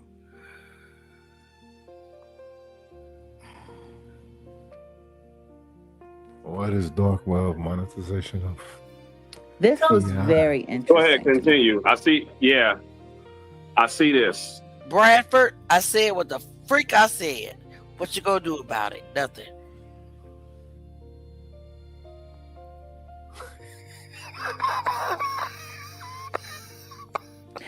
I wasn't quite sure if your conversation today was like leading into that. Yeah, it was leading into this a little bit. No, carry on. Go ahead. Let me handle this business real quick. Go ahead. Now, I just want to make sure that everyone can see, like, what's going on with this, okay? What is dark web monetization of TIs? And when they say TI, they mean targeted individuals. Interesting. Yeah. Okay. Very interesting, sir. Can you guys see? Operated by three-letter agencies, secret societies, and dark occult, transporting networks. Mm-hmm. Look at what they sell. Okay. A target's entire life is packaged, listed, and sold on underground markets. Their job, turn surveillance into profit.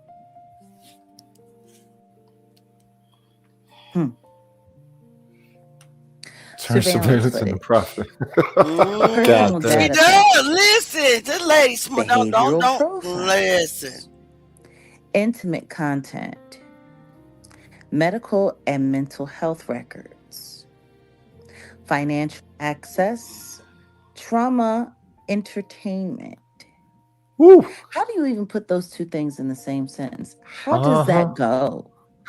Trauma, entertainment. This is up your alley, ain't it, Road?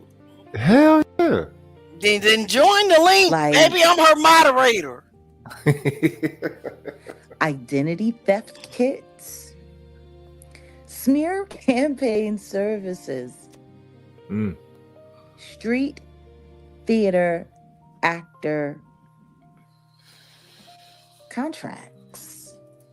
Wow. So with kind of wild. Archangel Michael, he's her moderator too. Okay. Street theater actor contracts. And the reason why I brought that up is because of something that Odell was just talking about when he was saying how people want to meet you in real time, right? They want to meet you in real life. Okay, guys. And then I'm going right?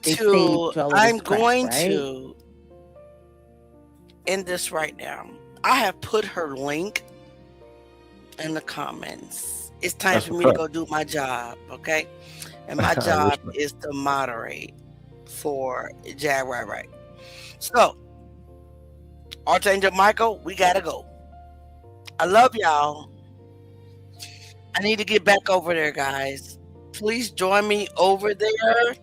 Hey, Ro, you got any closing statements that you want to say? I do not. I thank you for the sharpening. I thank you for the sharing of the space and your precious element of your time. And I holler at y'all on the flip. Anytime, nephew. You're only a few years younger than me. You think you're 47, right? Yeah, 47. I'm more little bro. You feel me? All right, little bro. Let's do it, little bro in the building. But listen, little bro, I know that you're very passionate. But let's go offline and let's talk about, you have to explain to me some of the things that you were talking about. Because I don't understand them. Okay. If that makes sense. But I'm open to what you have to say. I want you to know that. And anybody that's here, I want you guys to know that I am open. Except if you're racist, I'm going to beat your ass, eat you up, toss you out, block you, cuss you out, and repent later. It is what it is. My name is Auntie Leah. I'm Auntie Leah. I love y'all. And we about to be out of here, okay?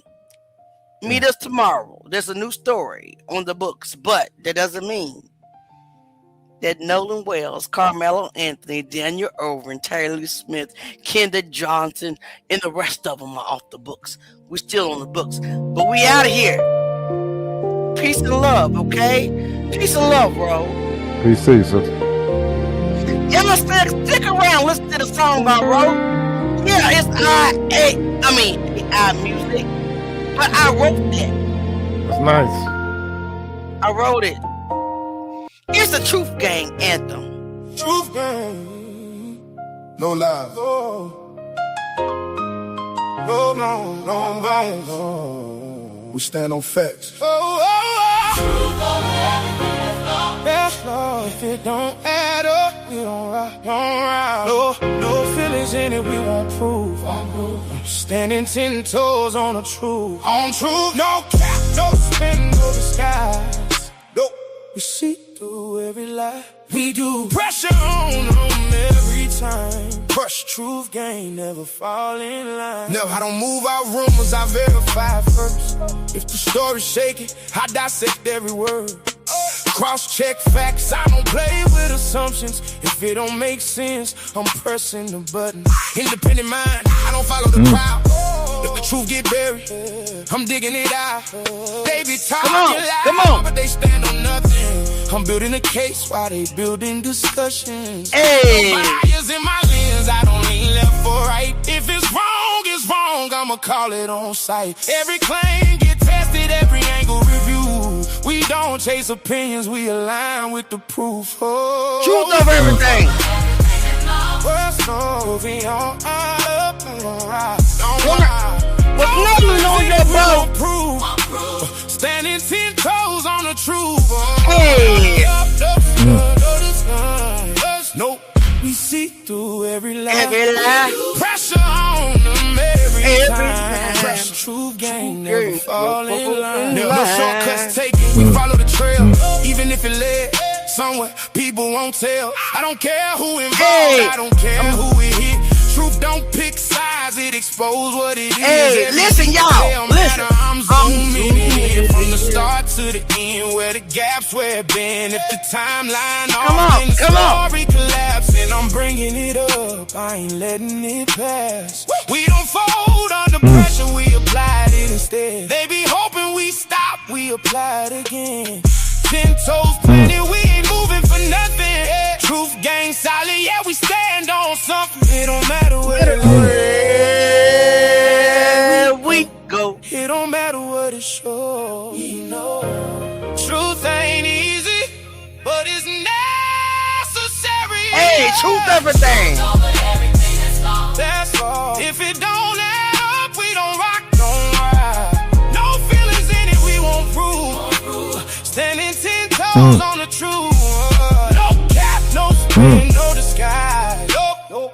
We see through every lie. Pressure on them every time. Fresh truth game never falls in line. I love you, Rose. Much respect. Meet me back here tomorrow, okay? Most definitely. Be well, sis. Love you. Y'all have a good evening. No lie. Please like, share, and subscribe. Thanks for coming. Stand on facts. Like, share, and subscribe. Come back again. No feelings in it. Now we are going. Please. Standing 10 toes on the truth. On truth. No. Thanks for coming. See you next time. Thanks for kicking it with Auntie Leah. Pressure on every time. Crush truth game, never fall in line. No, I don't